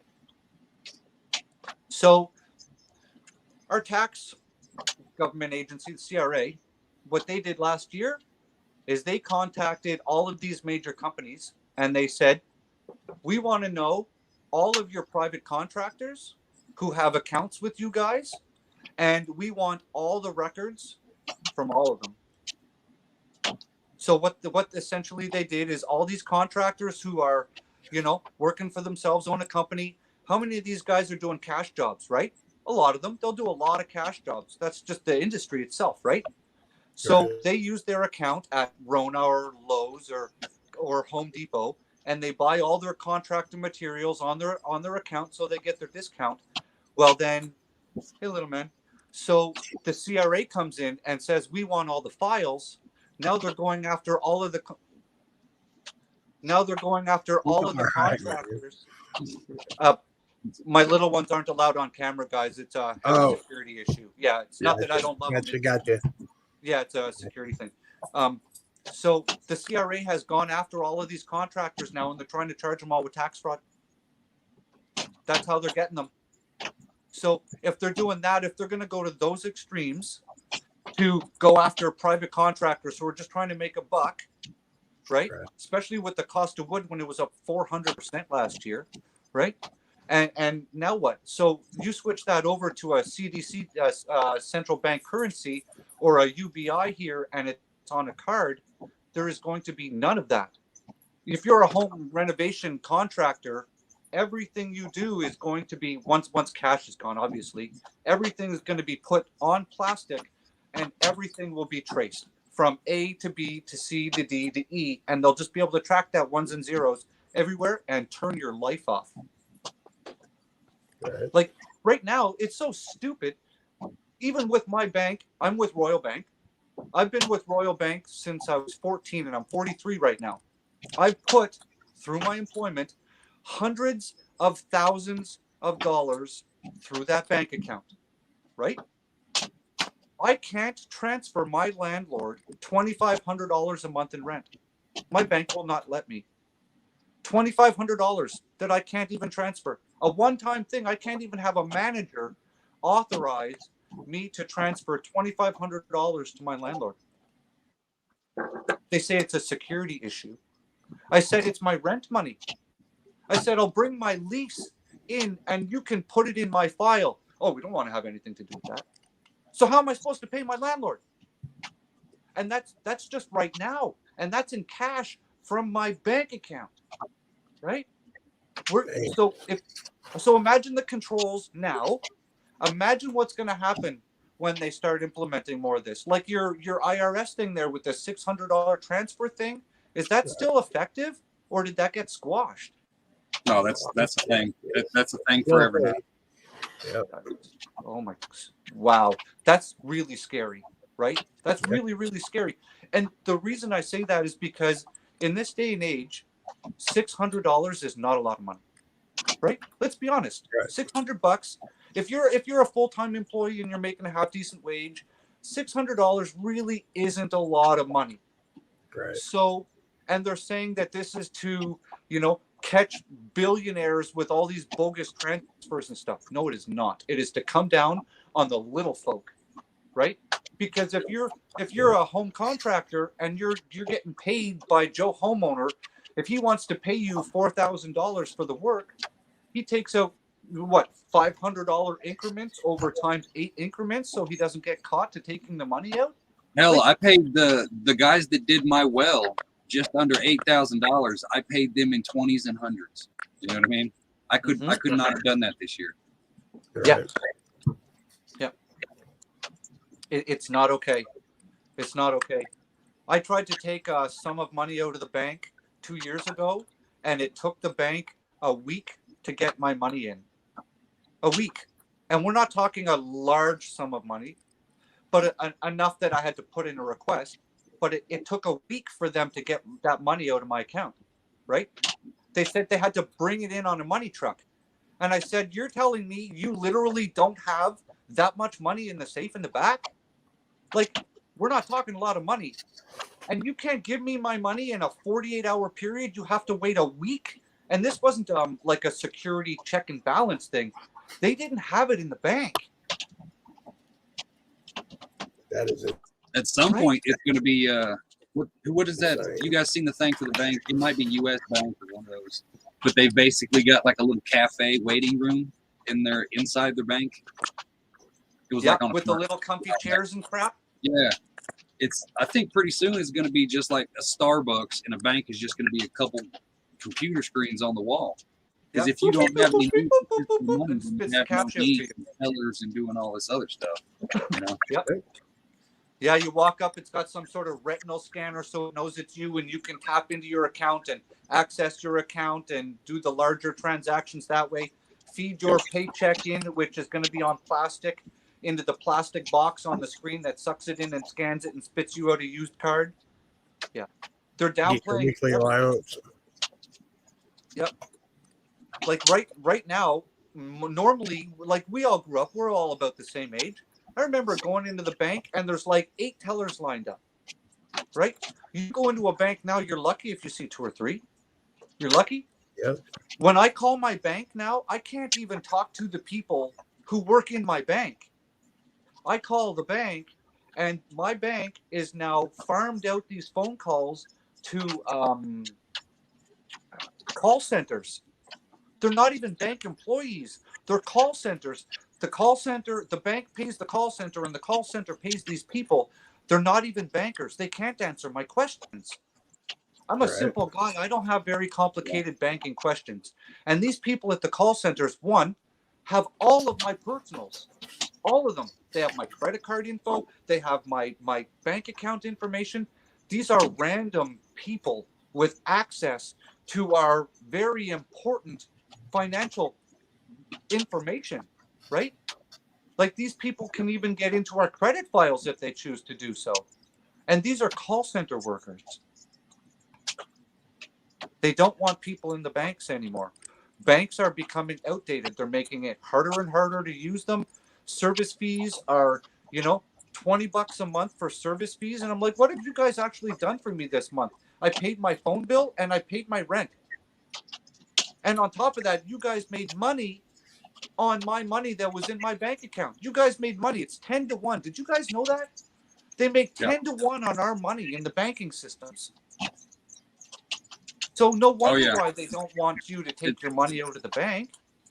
And you can't get any chance of bringing in any kind of, it's like you can build interest. Like if you got certain savings account, you can build interest. Like, hey, I get like 2% interest a year or something like that. You know what I mean? Build up, but you've got to have, 1% level money to be in that kind of consideration. So it's, hey, we'll hold your money if you've got enough of it. But now we're in a world that nobody's got that physical money to hold anymore. So the whole banking industry needs to change to fit that narrative. You know what I mean? Yes, and it's going to be a nightmare for the next 10 years until they figure out a constant, something that works. And they're gonna push it like this.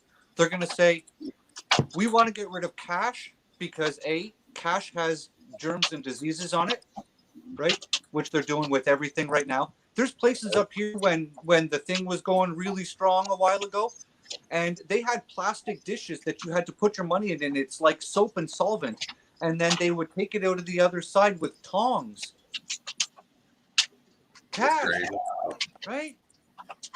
They don't. And the other thing is they're going to play it off like, we love all you people, but it's the drug dealers.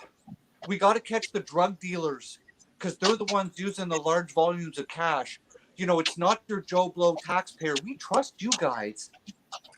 That's how they're going to play it. They're going to say it's all for stopping criminal actions, right? And then Mr. John and Joe Smith, they're going to be like, yeah, that's great. We don't want those bad drug dealers to have all that cash. Let's put them out of business because it's good for our kids. Because how many people use cash? How many of you guys in chat and here actually carry not just, $20 in your pocket, but carry cash and don't use debit, don't use credit?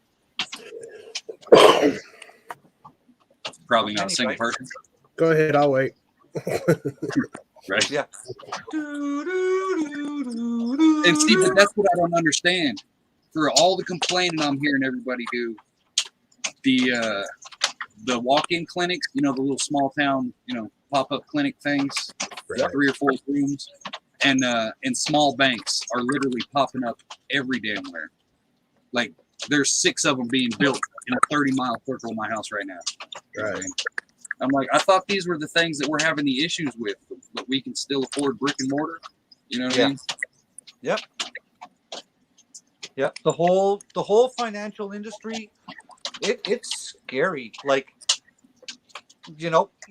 our food situation, if you don't see what's happening in the grocery stores right now, you're not shopping. You haven't gone to the stores, and like we're all hearing, oh, well, I went into my grocery store and everything was okay. I went into my grocery store, guys. Some of it is situational, though. I think it can be. I think. See, like from your perspective, your entire country is effed. You know what I mean? America, only certain fractions are completely effed. You know what I mean? We've still got small pockets that ain't hit yet. Like it's coming, but it ain't hit. Pass through those places for you guys. Hi, Abby. That's Abby. Hi, guys. You're loud. You can't be in here.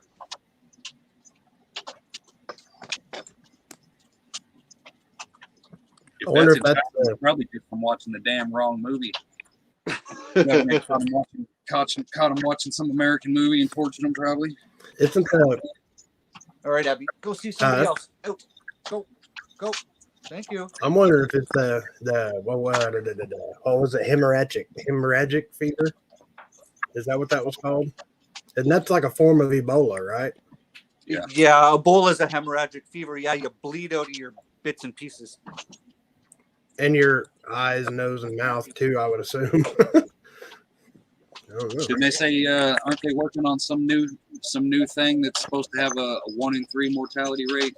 I caught some. I saw something about that. Yeah, it's got a crazy name too. Some new stuff coming down the pike, y'all. Yes, there is. They have to because Omicron's almost done. I mean, it's like and the average person isn't afraid of that one anymore. No, right? Because it's just staying in your throat, not going. Yeah. I just got over that. My wife had it for like 3 days, and she got pissed. I had 102 fever, and I slept for about 28 hours. Woke up, my body was like, eh. Now I'm like, okay, I'm good. So literally 48-hour process, and I'm good. And that's a good thing. I've been sick more in the last than I have in the last 20 years. Since I got COVID, man, it's like I just stay ran down, and somebody can cough beside me, and I get it. Just that simple. Do you think you've had more than one time? No, I had it once for sure, and then it was about a week ago. I got really sick again, and I tested, and it was negative. That's good. But man, I felt bad. Like I thought I had it again, but it was just like all my head was all stopped up, coughing, my chest hurt real bad. But it's a lot of sinus problems ever since I had the Rona. A lot of sinus problems. Yeah, Sophia, you leave and make that dinner. Bye, Sophia. All right, Sophia. Thank you for being here. I appreciate it. The good thing about the Cron right now is that a lot of people are getting it. They're just getting a little bit sick, right? If barely at all, or even if they get little more than mildly sick, they're building up those antibodies, right? And you notice how no one's talking about herd immunity anymore? Remember when that was the big thing? Got to get the thing before we can build up herd immunity. But now with the Cron, they've actually officially declared it the most contagious virus mankind has ever seen. That's how fast. It was at an R0 of about 3.5. So the amount of people who have gotten this now should not be getting sick again with the coof. Right. They shouldn't be getting it because you got a mild dose of it. Your body builds up massive amounts of antibodies for it. You should be protected now, which with the billions of people who caught it, we should pretty much be eliminating this virus now from our society, essentially, if the virus is working the way a standardized virus works. But this thing is not behaving like it is supposed to, really, right? So, like, look at Delta. Delta took out a lot of people, and viruses are supposed to get milder as they spread because it learns that if it wipes out its host too fast, it can't spread as fast. So it went from Delta to Omicron. Unless that's what it was engineered to do. Right. And then that becomes a whole other type of conversation, right? Like if this is not just like a natural thing, which we all know what happened in the thing with the people and the right. But if this virus works the way it's supposed to, all these people who caught the cron should really have zero to worry about now, period. Right. Let's hope, right? Just because of the mass amount of people who got it, this should have pretty much given the planet herd immunity. No, because if you did not take then it's your fault, and you're still a super spreader. Do your part, people. Just comply. Just listen. Grandmas. Right? God, selfish ass people. You're absolutely right, Flow Grown. Yeah. So there's so much coming out, guys, and there's more and more coming out every day, right? So we all just need to hang on and just see where all of this goes and keep your head on a swivel and pay attention to what's really going on, not what mainstream is telling you, because either they're broadcasting for the future or they're feeding you horse shit. Well, my whole thing is, with like forcing this and everything, if it is that deadly, why isn't chemotherapy free? Why isn't insulin free? Why, why? When that kills millions of people, way, way farther, a lot more than COVID has or ever will. That's right. Yep. So why isn't insulin and all that stuff free that people have to have every day of their life, or they die? Yeah. Yeah. Soft tissue cancer right now, since the thing started, soft tissue cancer rates are up 500%. 500%. I'll tell you guys another story. My dad went out and got his first thing, and then he slipped and he fell. My dad's older. He's 75 or something. Slipped and fell, and he broke his ankle pretty bad. And they had to put pins and plates and crap in his ankle. And then he went out and he got his second thing. And then he fell again. And he screwed up the pins and the plates in his leg, and he was having pains in his leg. So they take him to emergency. My dad gets blood drawn, right? Because they wanted to see why he was having other pains in his leg, which I told him was from the thing. But he said, no, it's not from the thing. So the blood that they drew into the vial coagulated before they could get it to the lab in the same hospital. Damn. It turned into jelly in the vial. And that's my dad, right? So this isn't some internet story. This is my dad. So whatever they are putting into people, right, is messing people's shit up.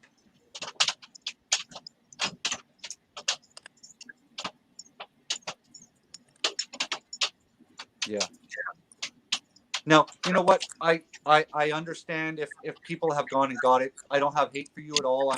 I'm honestly I'm concerned for everybody's health, and that's what's making me worried about this is the health factor, right? I was just talking about this earlier, and there's a split in the the us community, the conservative crowd, the libertarians, y'all know what I'm saying. Right. And there's zealots on both damn sides now. And it's getting a little bit ridiculous. Because, people that on here that is like face to face, best friends in the world, they found out they got the shot, they'd literally turn into the biggest snake in the world and turn against them just for getting the shot. It makes no sense to me. I don't understand it. And like right now, there's a lot of people pushing the, it might not be intentional, but there is a big divide right now in our own group of, like-minded individuals, and it's getting a little bit extreme. I'll just say that. Well, like when Tribe went and got it. Look what he went through. Oh, that was bullshit, eh? Some people were all over him for that. Oh, you're double speaking and you're trash talking this, and then you go out and you do the thing that you said you were going to do. If you have a medical condition where having that thing can be beneficial for you, if you're Right. elderly, comorbidities, diabetes, whatever, and it really will offer you a better chance if you catch it, you do your risk benefit analysis, right? Most Right. of the people who passed away from getting sick were elderly people, right? And elderly people have way more comorbidities And than younger technically, generation. wasn't the majority past the life expectancy anyway? Yeah, in the UK, it was actually 6 weeks later than the average life expectancy there. Yeah, and that's who caught it the worst. Yeah, because like I understand that everybody, I will not comply and all that. I get it. I 1,000% get it. But every once in a while, you got to have that distinction. Like, I'm not anti-vaccine. I'm not taking it myself personally just because I don't want to. I'm just anti-mandate. You know Right. what I mean? And there needs to be the distinction. Yes. And yeah, that's what everybody that don't want it has been labeled That's right. And as anti-vaxxers, and that, I mean, it's not. That's right. And I mean, on top of that, let's just drop the fact that they literally changed the definition of a vaccine. If you look at the actual scientific definition of what a vaccine is and what a vaccine does, right? This thing does none of those. Literally none of them. Nope. Right? So they had to go and change the legal definition of that so that they could apply that word. I'm not anti-vax at all. I have all of my vaccinations from when I was a little tiny kid. My children have all been vaccinated for childhood diseases like, everybody else gets. I did have some moral dilemma about getting my kids their chickenpox vaccine because I didn't get it. You guys probably didn't get it. We got chickenpox. I got scars on my body from chickenpox. Most of us probably do, right? Oh, little Johnny has chickenpox. Let's send everybody to little Johnny's house for a chickenpox party and get it all out of the way. But right. So I didn't want my kids to have that vaccine just because I thought it was unnecessary. But when I spoke to the pediatrician, he's literally like, I totally understand where you're coming from, but with that vaccine, getting it to them as a kid can stop them from having shingles as an adult. And right at that time, that's when I was climbing trees, right? I'm an arborist, sort of, for part of my life. Anyhow, when I was climbing trees, my partner in my truck, he had shingles happening right then and there. And he's a tough bastard. He could not put his climbing harness on. He couldn't put it on. He could not put it on and climb the trees. He was crying in my truck, right? From shingles. Dude, that stuff is brutal. So right at that time is when I was talking about getting my kids their vaccinations. And then I spoke to their doctor and I was just like, you know what, if I can prevent my kids in their adult stages of life from not going through what the partner in my truck was going through, that's what I thought about. And that's where I opted in. That's where I got them. So we're all vaccinated for everything except for not the thing. Right.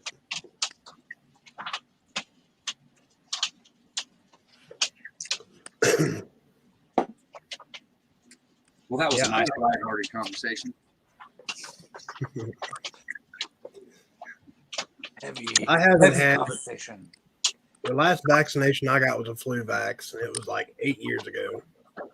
Because every year I got it, man, I got sick as a dog, and finally, it's like, no, not anymore. And then, isn't that the intention of a vaccine, though, is to kind of inject you with what it is? That way you get it for a minute, but then you're pretty much good after that. Isn't that the concept? What's that? Or is that just a flu shot? Injecting dead flu into you, so your body automatically has the immune response to the dead virus to it. I'm still on. Why is that not? Oh, crap. What's going on here? Why is this not charging? Sorry, guys. I'm gonna turn that camera off for a second. I gotta work with my battery here.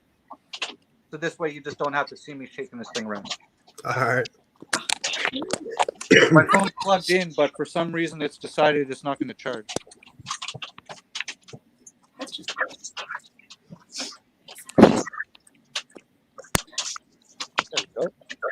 Yeah, I think they're going to keep pushing it until something actually sticks. Because you see now, they've already got reports on MSN about, hey, this could cause, depression and make you not want to live. Like, oh, so if it's in the news now, then obviously there's got to be something to it. Because I know a lot of you guys and a lot of you guys in the chat have seen or heard people talking about as soon as they got the then they just kind of like lose their drive and they're like, you know what I'm saying? And they just kind of, you know what I mean? Their motivation is just gone. I'm worried about a lot of these people. I mean, even the ones who haven't had side effects yet, we have no idea. Like we as a population, not the powers that be in the doctors who created this garbage, but us as a population, we have no idea the long-term side effects. They are talking about this thing making men sterile. It has been brought up by virologists and all kinds of people that this stuff can pass through the brain-blood barrier and it can pass through into other parts of your body. What about if this thing wipes out a whole entire generation of breeding males? Okay, let's hop down a rabbit hole real quick. Let's jump down a rabbit hole. Though. Do it. It's possible. How many women have had miscarriages on this? If you go to the VAERS site and you see how many women have had miscarriages right after having vaccinations, it's a staggering number. And VAERS only reports less than 10%. Less than 10%, guys. So if you see that massive number on VAERS, and that's just the US, right? How much detrimental side effects, wide-ranging, is this? I don't know if you guys know. I don't know if it's happening in the US, if they're using the same crap. But up here, when they switched it to the 5 to 11-year-old thing, they had to add a secondary drug in it to stop kids from having heart attacks. There's a secondary drug that they've had to put in there.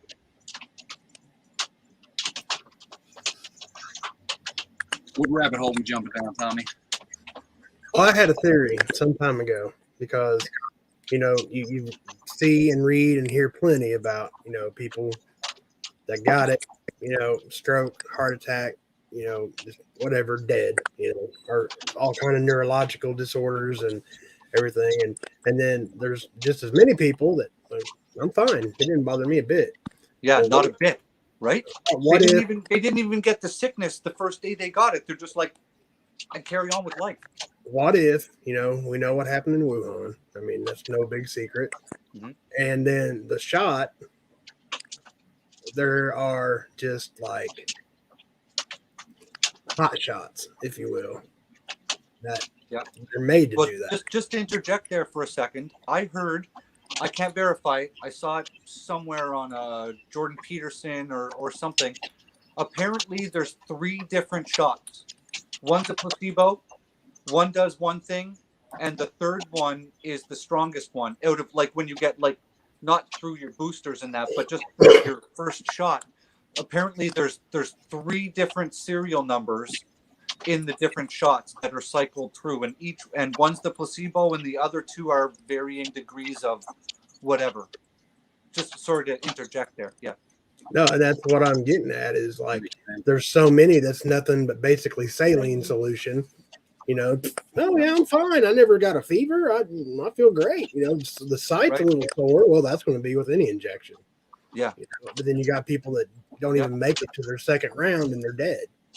Yeah. So is it like anybody? I mean, that's really not that far fetched with everything else that goes on. That's what happens when you use human guinea pigs as your first trial run. You know what I mean? Yeah. I honestly think the FDA needs to be completely investigated, tore down, restructured, and started completely over. Nobody ever talks about it, but the FDA has zero credibility in anything. Yeah, I don't see why they carry so much weight when it comes to what goes on a free market shelves. You know what I mean? It makes no sense to me. Yeah, if you want to know how shady the FDA is, all you got to do is look up the story of how aspartame came into existence. Right? Aspartame is a toxic poison, and it's in everything we ingest. And the FDA is the reason that this stuff is in our food in the quantity that it's in our food. Right? It's a poison, and they literally rubber stamped it and said, "Yeah, put it in everything." And then now you hear like every 5 minutes, I'm hearing a new company getting sued or something. Like now, heartburn pills give you testicle cancer or liver cancer or butt cancer. I'm like, damn, I got heartburn every once in a while back in the day. What the hell? You know what I mean? Right. It's like everything. Baby formula you're getting sued for now. Hey, did you use this baby formula? You can sue somebody because you probably got some kind of weird disease now. You know what I mean? Yep. All Johnson's these baby approved powder by the gives kids FDA. cancer. Yep.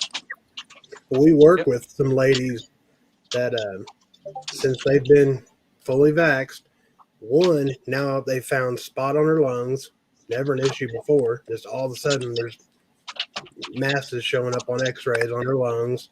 Mm-hmm. The other, what is it, her liver? Oh, every one of them?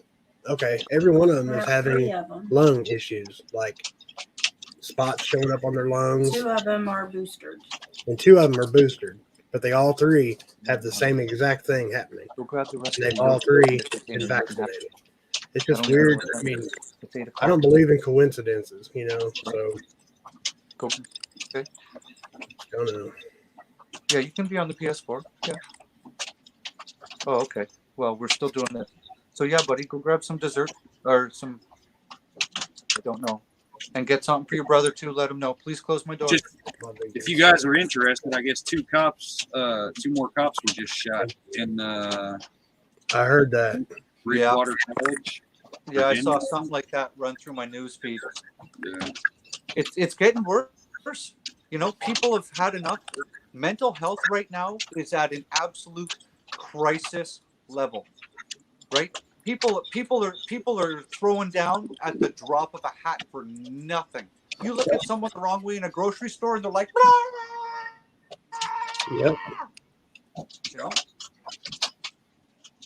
Well, I'm so glad I live in a little bitty community, you know, I mean, and still it's getting, I mean, you can feel it. Like everything is getting so tense with everybody. Yeah, like a guitar. Nobody has any self-awareness anymore. It's like everybody's got this 10-foot bubble around them. And if you're not, you know, in that bubble, then you do not, you know what I'm saying? It's like everybody wants to block the way. Everybody wants to, you know, talk loud like you're not standing there. People are so oblivious to everybody in their physical surroundings that it makes you want to fucking hit somebody. I'm just saying. Yeah, I'm at the point now where I just try to avoid dealing with people. I go into town to shop when I have to, and other than that, I just pretty much avoid the population because I see people riding around in their cars with masks on their faces when they're alone in vehicles and stuff, and I'm so upset that these people have been brainwashed. And that's what it is. You've been brainwashed. If you need to ride around in your car alone, if you're on your bicycle biking down the street alone on a summer day with a mask on, there's something wrong there. What are you afraid of? Breathing air? Like air? It's like back in the summer, you see people riding around in convertibles with masks on, you know? Yeah. Right. All right. Yeah. Right on. Yeah. Thank you so much. Right. So I'm losing faith in society, but I am proud as hell as all the Canadians that are standing up now and they're saying, "I've had enough, and I'm not going to take it anymore." And when are we going to do that? And yeah, it's building. I'm seeing it on my newsfeed, Tommy. On a lot of these convoy things, there's clusters of trucks building as we speak right now, this second, all across America. Well, I heard today that, was it April? Anybody that might have seen Pinball's video, I think he said April. we're supposed to have the trucks going to Washington. Supposedly, they've got a. I don't know why they got a Facebook page. Yeah. But there's like 70 some thousand followers already in the first few hours that it was up. So Good. we'll Yeah. see. But Yeah. like I said earlier, I think before we even went live, that our truck, I don't think it'll have the same. I think they'll make ours go bad really quick. They will. We won't even Absolutely, get they the will. chance to get to the extent you guys have. They will make sure ours fails, like from the word go. See, up here, because we were the first ones to really roll this out, when this was building, I don't know if you guys know, but this only took 2 weeks to put together. This whole thing only took 2 weeks. That's how fed up everybody is up here. Tensions are maxed out. And see that's a big that was a big amount of leverage too, doing it that quick. We're here, we're like, well, we're gonna do it in 2 months. Go ahead and get all your stuff set up so you can shut us down. Yeah, we're gonna be rolling into your town April 3rd. So by Right. April 3rd, I'm sure every road will be blocked, right? But because this happened so fast, and I don't think our government really, I don't think our government really thought that this was going to be like this. Like, I think they got hugely caught with their pants down, and that's why Trudeau is hiding. Apparently, he's in BC, in Tofino, BC. I have a screenshot of the address actually on my phone of where he's located. If it's true or not, I don't know. It's what someone posted in another chat. But who is demanding his resignation? Yeah. I just heard it today or seen it on an update or something, but I never opened it. There's a lot of people who don't want him running our country anymore. Let's face it. Right. Just like in your place, people don't want Potato running your country either. But up here, we cannot force him out. We cannot force him out of government. So above him is our Governor General. Our Governor General is the representative of the Queen, England, right? Because we're a Commonwealth. So what has to happen is our MPs have to go to our Governor General, force a vote of non-confidence. She has to fire him. She literally has to fire him, right? He handpicked her for this position like a year ago. She's handpicked. He's not going to go anywhere. So basically, the only thing you guys really need to do is just completely start over with your own government and not be tied to the crown in any kind of way at all. There's talk of that. Hashtag sovereignty for Canada. You know what I mean? Well, maybe what's going to happen is we're going to have to maybe set up a secondary government. I don't know if that's possible. I don't know. I don't know a whole lot about the way like politics per se is run because I didn't take those stuff in school much. But something's going to have to happen because even our conservative leader right now, Aaron O'Toole, he's more purple blue than he is red. He's a sellout. He's less than liberal light. So we can't even have him fighting for us. Right now, we've got an MP from just outside Ottawa. His name's Pierre Poilievre. And every day in Parliament, that man is standing up and he's throwing shit at the Liberals every day. This man is a brilliant, brilliant man. And that's who we need running our country. You should see, if you go on to Pierre Poilievre's Facebook page, it's literally, please be Prime Minister. Please be Prime Minister. It's thread after thread after thread. My family needs you. My generational family needs you. Please run this country. And he has said, I'm sorry. I'm a family man. And being Prime Minister is not what I want. You got to understand that. 100%, right? 100%. So he's doing what that's like. The way your guys' country, the government was set up, though, is set up to oppress you. No freedom of speech. No, you have no right to protest. It's illegal for you guys to do what you're doing. Technically, every one of them semi-drivers can be sent to prison right now, and couldn't make a case against it because it's illegal to protest. You know, and well, they made it. Point, we were allowed to protest Saturday and Sunday And then they said that as of Monday, it's no longer protest, it's civil disobedience. And they are rolling in cops from everywhere into Ottawa right now. There is also a call out to every major trucking company to bring trucks up. Apparently, they're calling trucking companies from as far as like the U.S. They're trying to get trucks out from everywhere. Yeah. The call out that they put out around Ottawa, it was funny because all of the truck drivers, they were all sick. Imagine that. Oh. And I will say though, even though it's Canada, they do have a military, and they are not protected like us in America, to where that government can 1,000% use that military against its own people. Yeah, if So- they. Abby, how did you get back in here? No.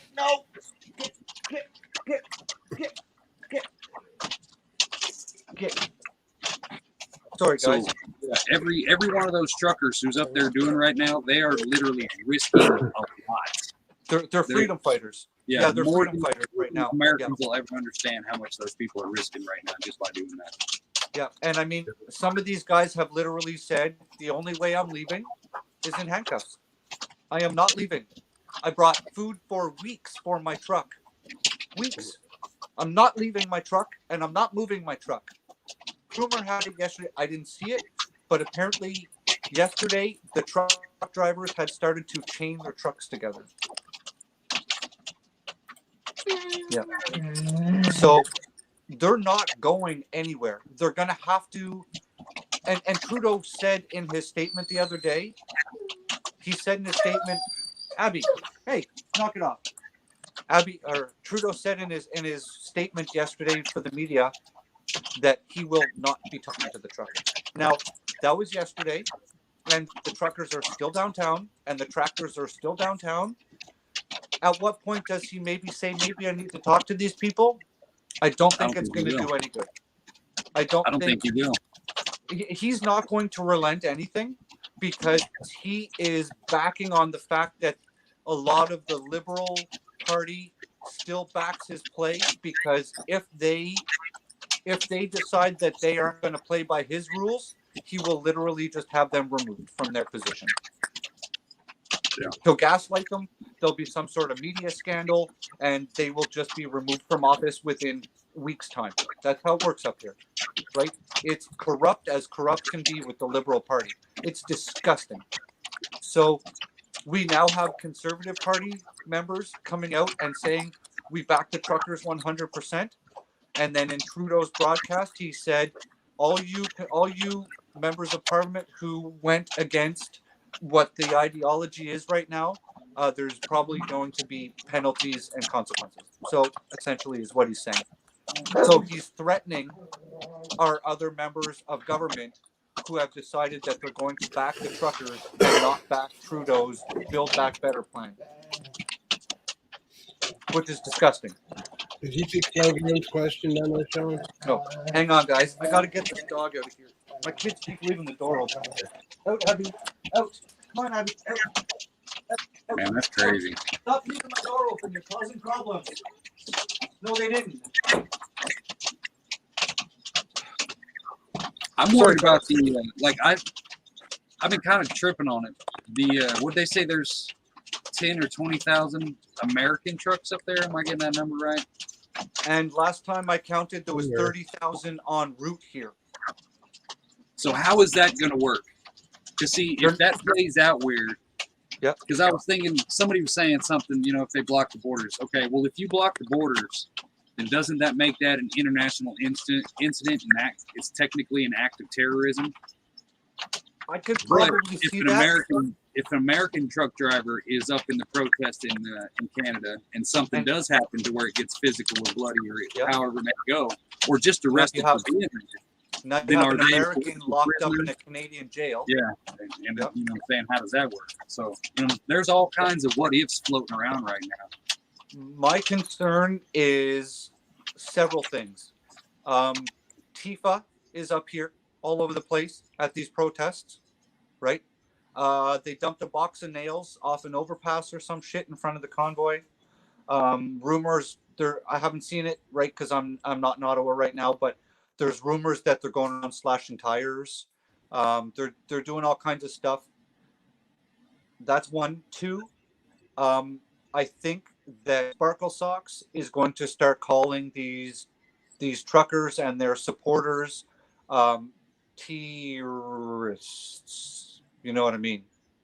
Right. So if that happens, then things escalate very quickly, very seriously, and I think that could be the start of some sort of actual revolution, like actual revolution, right?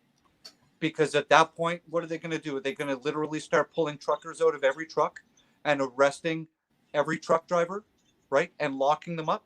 What about if the protesters start making rings of security around the trucks? That's very possible, right? They just put a call out to social media and a million motherfuckers come right back to Ottawa again, right? And what are they going to, they just come in on foot, right? They'll literally just shut the downtown core off with warm human cheering bodies with Canadian flags. We're done up here. But I can see, because Sparkle Socks is involved with Klaus Schwab and all the rest of those knuckleheads, right? He's part of that club, and they have an agenda, a clear-cut agenda. If you go to the World Economic Forum's website, it's right there on the front page. We've all heard it, right? Trudeau is part of that club, and they have an agenda. And right now, we've taken that agenda and we've told him that he can shove it. And we're done playing his games, period. So where does that leave him to go? He has no room to go. He can't back off, right? Because he is so invested in this build back better, get your boosters, right? We're all in it for Canada's safety, guys. You have to say it moistly, right? So I think he has no other option moving forward than to drastically escalate this situation. I think in some sort of show of force to his voter base, because there is so much toxic crap being spread about what's happening downtown and all across Canada right now. It's bad. The internet it's sick. It's disgusting. And there's so much like seething hatred for what these freedom fighters are doing right now. And I don't understand it. Like, it's seething, like hair pulling hatred for these people who are trying to free you from the cages you're locked inside of. I don't understand it. So I think this is going to have to come to a point where the truck drivers aren't going to leave. Some of them are so raised go to legal defense if it comes to that. Klingon, last I heard, there's like $12 million in that GoFundMe account, and they have now switched to a secondary payment system because GoFundMe is withholding the money. They're complicated. Now, I can, from a business standpoint, I can understand where GoFundMe has been pushed into a corner, right? They have millions of dollars flooding in. There's no actual real like figurehead. It's not going to one person's legal defense where they know money comes in and it goes directly to one source. So what's happening with the drivers right now is all the drivers had to fill out like an application, and it's like, license plate number, name, email number, where you're staying, are you going to need money for fuel, like that sort of thing. They have there is a process for this, but there's multiple captains from multiple convoys dealing with a very fluid situation of drivers in and out. And GoFundMe is kind of like, how do we know definitively where this money is going? Right? We're talking $10+ million. That's not chump change anymore, right? So GoFundMe, as from a business standpoint, I can see why they're having trouble filtering the money out. They have released some. They've been packets of money and they've got a political agenda also. They absolutely have a political agenda. And Trudeau, you can bet Trudeau's handlers have called up and been like, yeah, this is so-and-so, and you're not going to release that money. Right. Right? So you guarantee they are getting those phone calls too. But if they keep this way, they're going to be sued into oblivion. And everybody's watching what's happening in Canada right now, worldwide, globally. Could you imagine what would happen to GoFundMe if it went public that GoFundMe said, we're keeping your money and no one's getting any? We're just keeping it. Or, even worse, we're going to give it to the city of Ottawa to pay for the city of Ottawa's bills for all the emergency services that they've had to call in to deal with all of these truckers. Now, see, I could see that happening. I can actually see that happening. There's rumor of that trying to be put together right now. Now, I say rumor because I haven't been in phone calls with people that are literally involved in this shit, right? But I'm mod for Northern Girl Hobbies, who talks with Pat, and we get trickle down information in these sort of chat rooms, right? And we kind of, as Canadians, we all kind of know people. I've got buddies in Ottawa who have trucks in this on a daily basis right now. But if GoFundMe decided to say, we're not giving you the money, would any other corporation or person or legal defense ever put money through GoFundMe ever again for fear that GoFundMe would just say, we're not taking it? Look at what happened with Kyle when he was in court, right? Remember what happened there? That was bad, you know, and that's political pressure right there. So this happens. And now we're talking something where everybody in the world is watching. Not everybody was watching what happened with It's Kyle. one of those. We're in one of those weird times, though, to where even if it makes no sense financially, some companies will drive themselves into bankruptcy instead of standing up for themselves too. Carhartt. So, you know, Carhartt, they're gonna tank. They're gonna tank. Yeah. You know, everybody the majority of the people who wear Carhartt are hardworking, probably right-leaning individuals, and Carhartt just went woke. And all those people, I've seen people that have literally cut the Carhartt logos off their bibs and stuff. They're like, I'm done. I will never buy Carhartt again, and I'm cutting the tags off of every piece of it. I don't agree with burning it because that shit's really expensive. So it's wear it. Stupid. But I would absolutely, if I owned Carhartt, I'd cut the tags right off it. Yeah. Right. Truthful Troll. There's Northern Girl Hobbies has got a link. I'm having a brain fart. Dreamweaver Dreads. She's got links to the Canada stuff. Outlaw it's everywhere. Like on my feed anywhere. I can't turn on my my YouTube without seeing 16 different channels broadcasting something about it. Yep. Yeah. Yep. That's right. So, you know, the truckers need the money. They're stuck on the side of the road. We need to be able to start getting fuel to these drivers because, up until yesterday, it was minus 30 Celsius. Right. That's what, 0 Fahrenheit or something for you guys, I think? Yeah. Right? 2. So that's cold. And these trucks don't turn off, right? They run them 24 hours a day. When you're sleeping in these cabs, you're running these trucks, which is consuming fuel. Right. They have some of these drivers parked on roads where it's a split divide road, and these trucks cannot turn around, and they are not being allowed to move. They're being forced to run out of fuel. They are being forced to run out of food. They have nowhere to go to the washroom, and they can't move their trucks. So something's got to happen because eventually some of these guys are literally going to do something like get a real big piece of equipment in, or they are going to chain up 3 or 4 of these big trucks with real big chains, and they're going to start pulling these pieces of heavy equipment clean off the roadway. Right? Wouldn't you? You have a $500,000 rig parked on the side of the road. If you run it out of fuel with a diesel, for those of you who don't know, if you run a diesel out of fuel, you don't just pop up the tank, turn the key, and run that thing. It does not work that way. Especially if it's going to sit there. If it gets too cold and that truck has to sit there empty and dead for 2 weeks or so, that's right. That whole engine's going to freeze up, bust your blocks. Your whole truck is shit. It's done. It's no good. It's no bueno. So something is going to have to happen because a lot of these truck drivers have too much invested to leave now. Some of these guys have driven from BC and they said, we're here until this is finished. So that puts everybody in a stuck between a rock and a hard place. Trudeau and these freedom fighters. And Correct. I think what they're doing is incredible. They have started a global movement. There's dozens of countries now where this is happening. Dozens. I mean, if you guys come in any of these live streams where it's not 15,000 people and you can't read the chat, we have people coming in from every part of the world, from Brazil to Australia to Spain.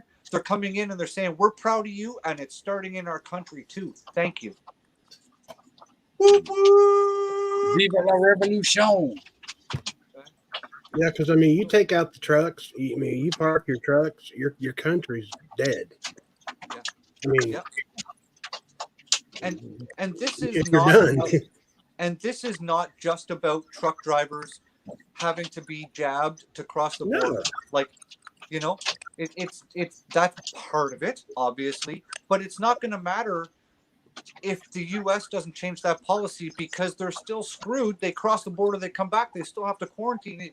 It doesn't Right. matter. So if you guys are doing it and we're not, Aren't right? technically are the mass majority of the actual truck drivers themselves? They've already got at least one Yes. deal. Yeah. So Yeah, you know what I'm saying?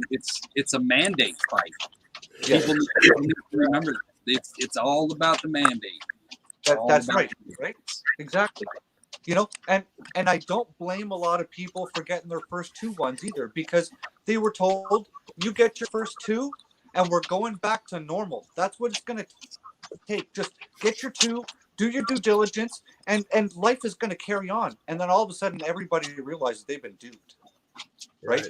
That's why there's so many people out there who have had their 2 and they're fighting just as hard as the people who haven't, because they're like, I did my job. You told me I get 2.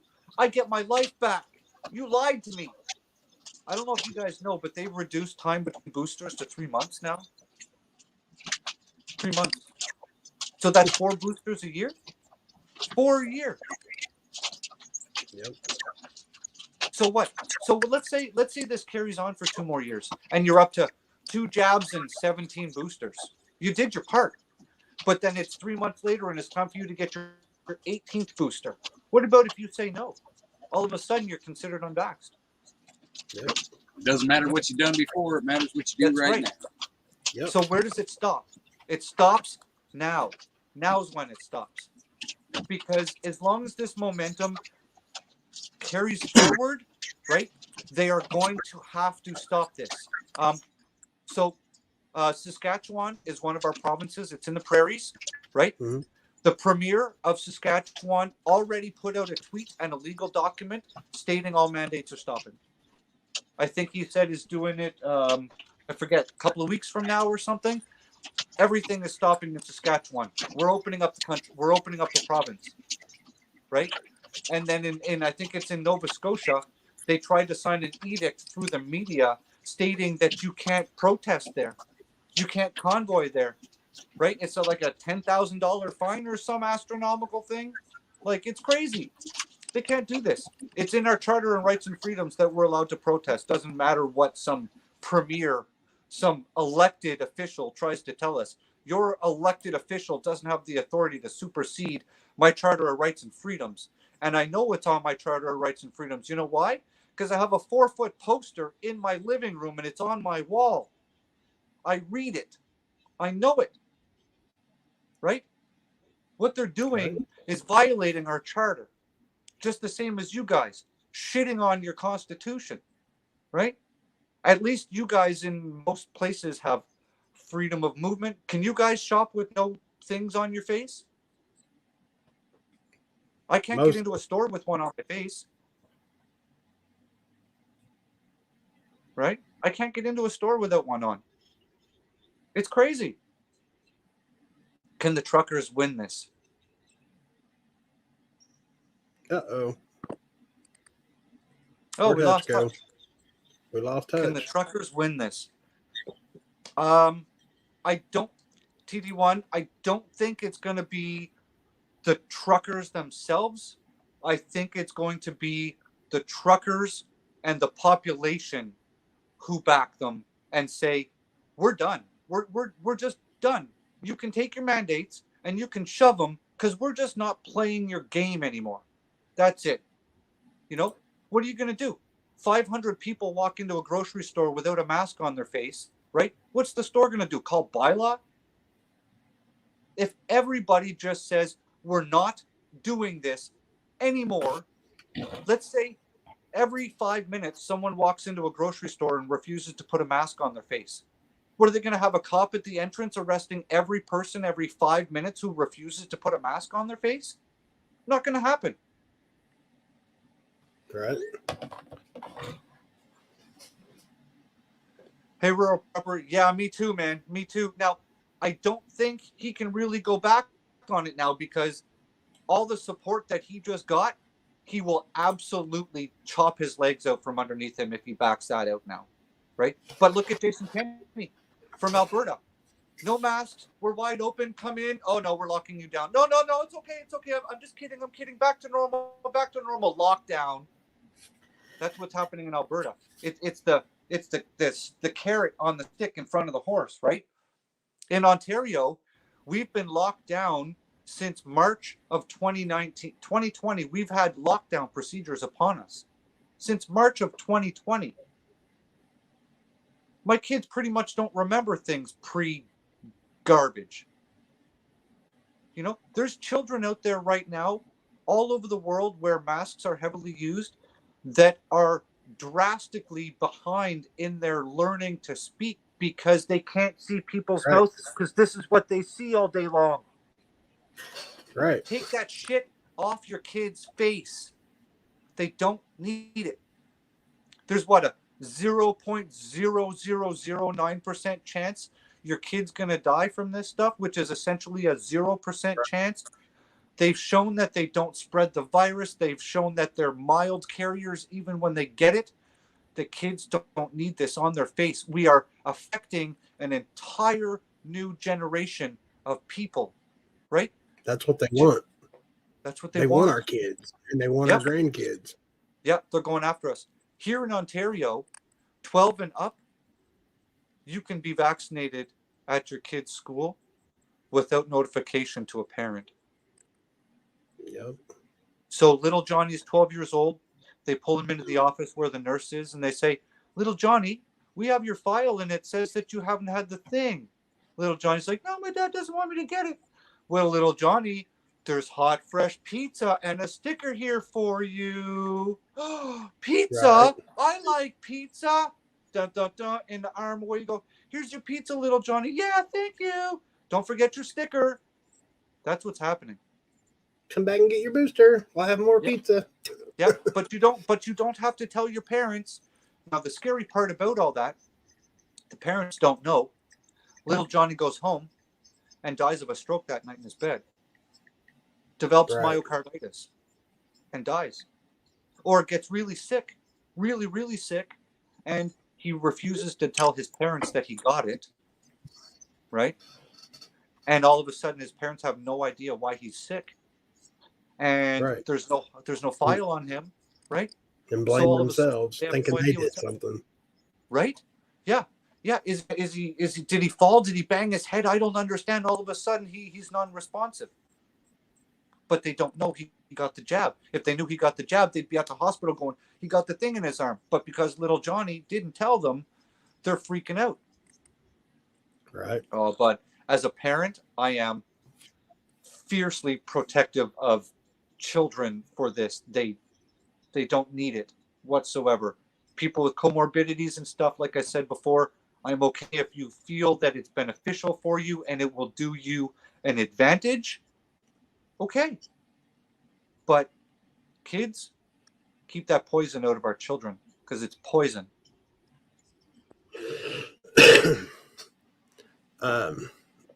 Klingon, I would like to think. I mean, I guess I was really sick last week. A lot of sinus issues, and my chest was congested and everything, to the point that I thought I was again. So I took a test, and it was negative.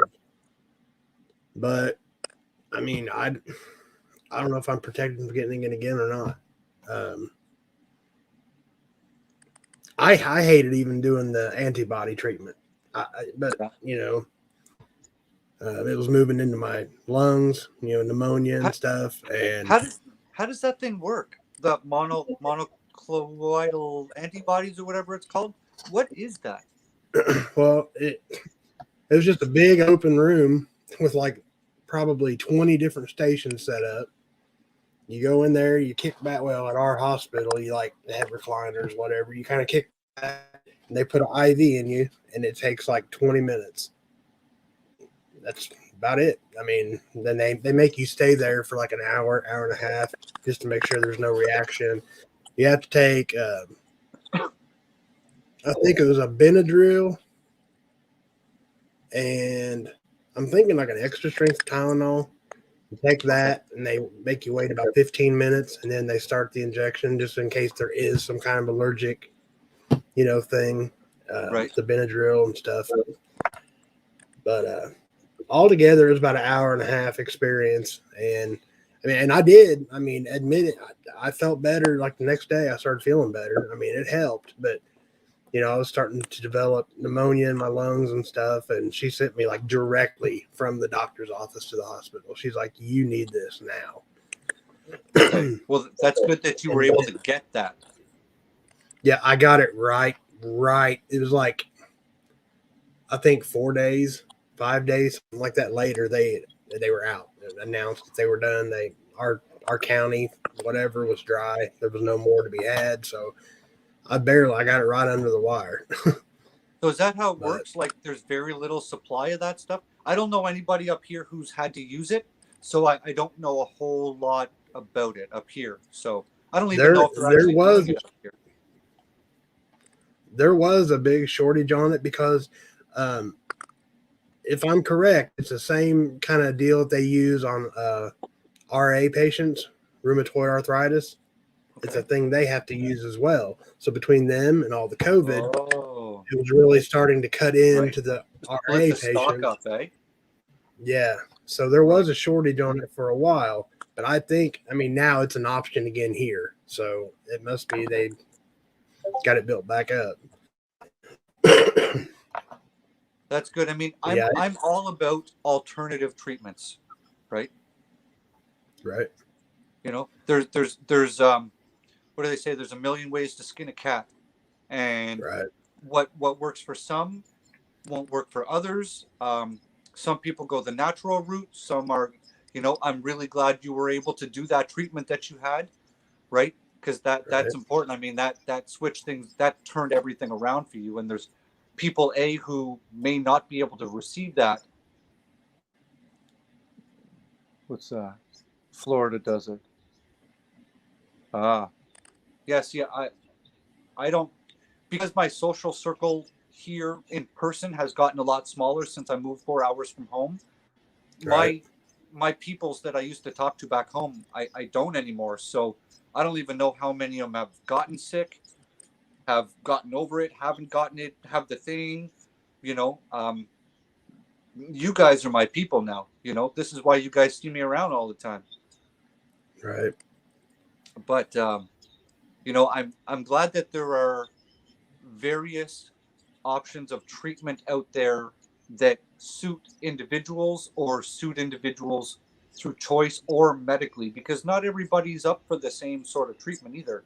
Right. Some people, they do the zinc and the zinc and the vitamin D and the quercetin, or however you pronounce it, whatever, the Z-Pack thing, and that works for them, and they get that right over the hump. And then there's other people where, they need serious, more medical intervention, and that's where things take a whole different show. And especially for you guys have to pay for a lot of your medical treatments. Up here, it's free. Doesn't cost a damn thing. I get sick, I go to the hospital, they treat me, they do whatever they need to. When it's all said and done, I get in my car, I drive back home, I pay zero bill. Right. But I have 35% of my paycheck taken from me every 2 weeks. So right. Yeah, I was really, I was scared, to be honest with you, to go have it done, because you're, thinking, well, what could be in this, that kind of thing. But I'm telling you, I've seen people that play COVID down like it's nothing to get. Man, it was scary. I mean, Yeah. there was one day I was convinced I was dying. I was done. I was ready to go. My body hurt so bad I couldn't hardly breathe. You know, I was like, I'm out of here. Just take me. I'm done. I remember when you were putting up those little blurbs on YouTube, those little video Yeah, clips, right? the little text shorts and or stuff. whatever. And Yeah. I remember one of them, you said you couldn't even think properly. And I was Yeah. like, this ain't good. Like, you know, you're in rough shape when your brain thinks like you're thinking through porridge and that you think maybe Yes. today's the day you're going to go. That's not good. That's when you know you're in some serious problems, right? So Yeah. I had 2 days of that, man. Nothing made sense. I mean, I couldn't keep a straight train of thought. Just everything blurring together, and it was scary. So I mean, you'll never hear me downplaying it like it's a joke or it's not as bad as they say, because oh yes it is. It can be. it can be for some people. Absolutely. Do you think when you were having trouble thinking like that, do you think it was from prolonged oxygen deprivation? It could have Because your been. lungs weren't working right? It could have been because I was having um, serious trouble breathing, like really Yeah. shallow and rapid, kind of, Right. And all of a sudden you couldn't even control it. You'd be like, when you could get a good breath, like something scares you or startles. Yeah. It was pretty scary. See, and that's what gets scary, right? Too, is it's almost like the frog in the pot, the boiling frog in the pot, because you're at home Right. and you're not feeling good, and then you're getting sick, and you're like, okay, I'm sick, and then you get sicker, and you're like, okay, I'm sicker, and then you're getting sicker, and then you're sicker, and then all of a sudden you're like, oh, I can't breathe now, right? And Yeah. you hear a lot of people, they're just like, I'm okay, I feel like crap, but I'm okay, and then next thing you know, their oxygen just drops. And they're like, I gotta get to the hospital, right? And it's for some of these people, it's like in hours time frame. It's like, I'm okay, I'm okay, I'm okay. Take me to the hospital now. And and if that takes 3 or 4 days to get to that point, you're not breathing proper oxygen all the way up to that point, right? Right. And I think a lot of it too could have been just the pain. Man, it felt like every muscle in my body was just being pulled off off the bone. I mean, everything hurt in my head. Anybody that's ever had a migraine, like when you have, I thought I was crazy until my daughter, she had the same thing when she went through hers. My head hurt so bad, like I could hear my eyes move. As weird as that sounds, like I would look up or to the side, I could hear it like, yeah, there was like sound with the movement of my eyes. My head hurt so bad. But I wasn't sensitive to light or anything like that. It wasn't a migraine. It was just part of COVID, I guess. Wow. It was intense. That sounds horrible. That sounds pretty damn horrible. I'm gonna probably shut this down next few minutes because I got to get up at 4 a.m. So I got the coffee ready to go for 7. So yeah. I wish. 5 to 5 every day. 12-hour days, eh? Well, I work from 5 to 8, and then I get an hour to come home, change clothes, take care of the chickens and all that stuff, and then get to my other job. So Okay.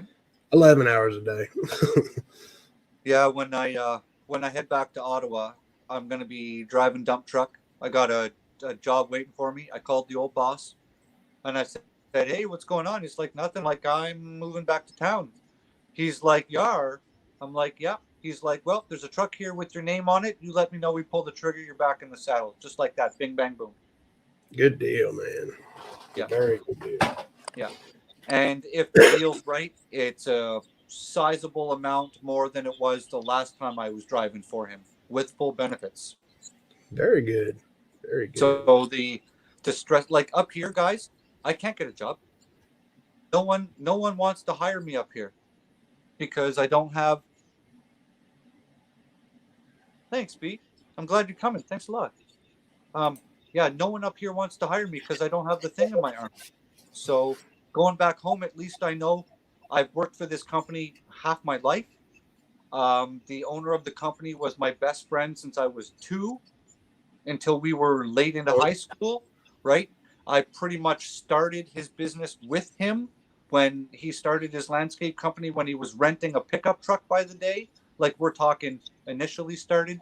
So that's one good thing. So there's that, right? And that'll be probably 10, 11 hours a day. Yeah. Thank you, B. I'm pretty much back up to snuff now. Still got some sinus issues, but that always happens during the winter for me. All the dry, cold air. Yeah, it is dry out here too, Tommy. Yeah. I had one more question, kind of pertains to gardening and such. I don't know if you've seen, but I've got an insulated prep room now out in the garage, right? Well, what I was thinking, like, hanging grow lights, and I keep it 50 degrees in there. What could I grow, like right now, with a grow light indoors that could possibly be producing fruit, inside? With it, is there anything you can grow that cool as long as I got the proper lighting? Kale, spinach, lettuce, radish, peas. Oh crap. Hang on. You're all right. Later. Remind me later. Thank you for being here, Mojo, man. I appreciate it. Be safe out there. There's a lot of cool weather plants you can definitely start now. And I mean, you can also, in a couple of weeks, you could even start, because it's cool, you could also start your cauliflowers, your broccoli, all your cool weather crops, because they're going to take a long time to grow right now. You can start them now, so that way, as soon as your soil's workable, you put those things in the ground, like as soon as it's workable, and then they just take off because they don't like it when it's hot. If you want, Tommy, I can write up a list of stuff that you could probably put in your garage right now. Okay. I mean, I could probably look and find it. I mean, I don't want you to take your time, because you got plenty going on too. It's no big deal. Just packing a house, Again, just did that in November.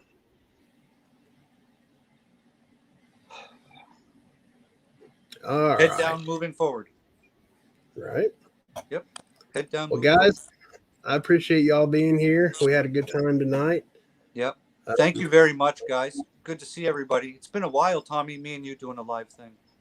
Absolutely, man. I enjoyed it. And gardening season's coming up on us, so we'll probably have to do some more of these. It is. Well, the next one we're doing on my channel, so I can get the watch hours in, because that's fine. I can do live and, set it up that way. Absolutely. Whenever you want, just let me know. All right. I get off at 5. But until next time, guys, thanks again for being here. We enjoyed it. We love you guys. Love y'all. God bless y'all, and I will see you next time. See you later. Bye, guys.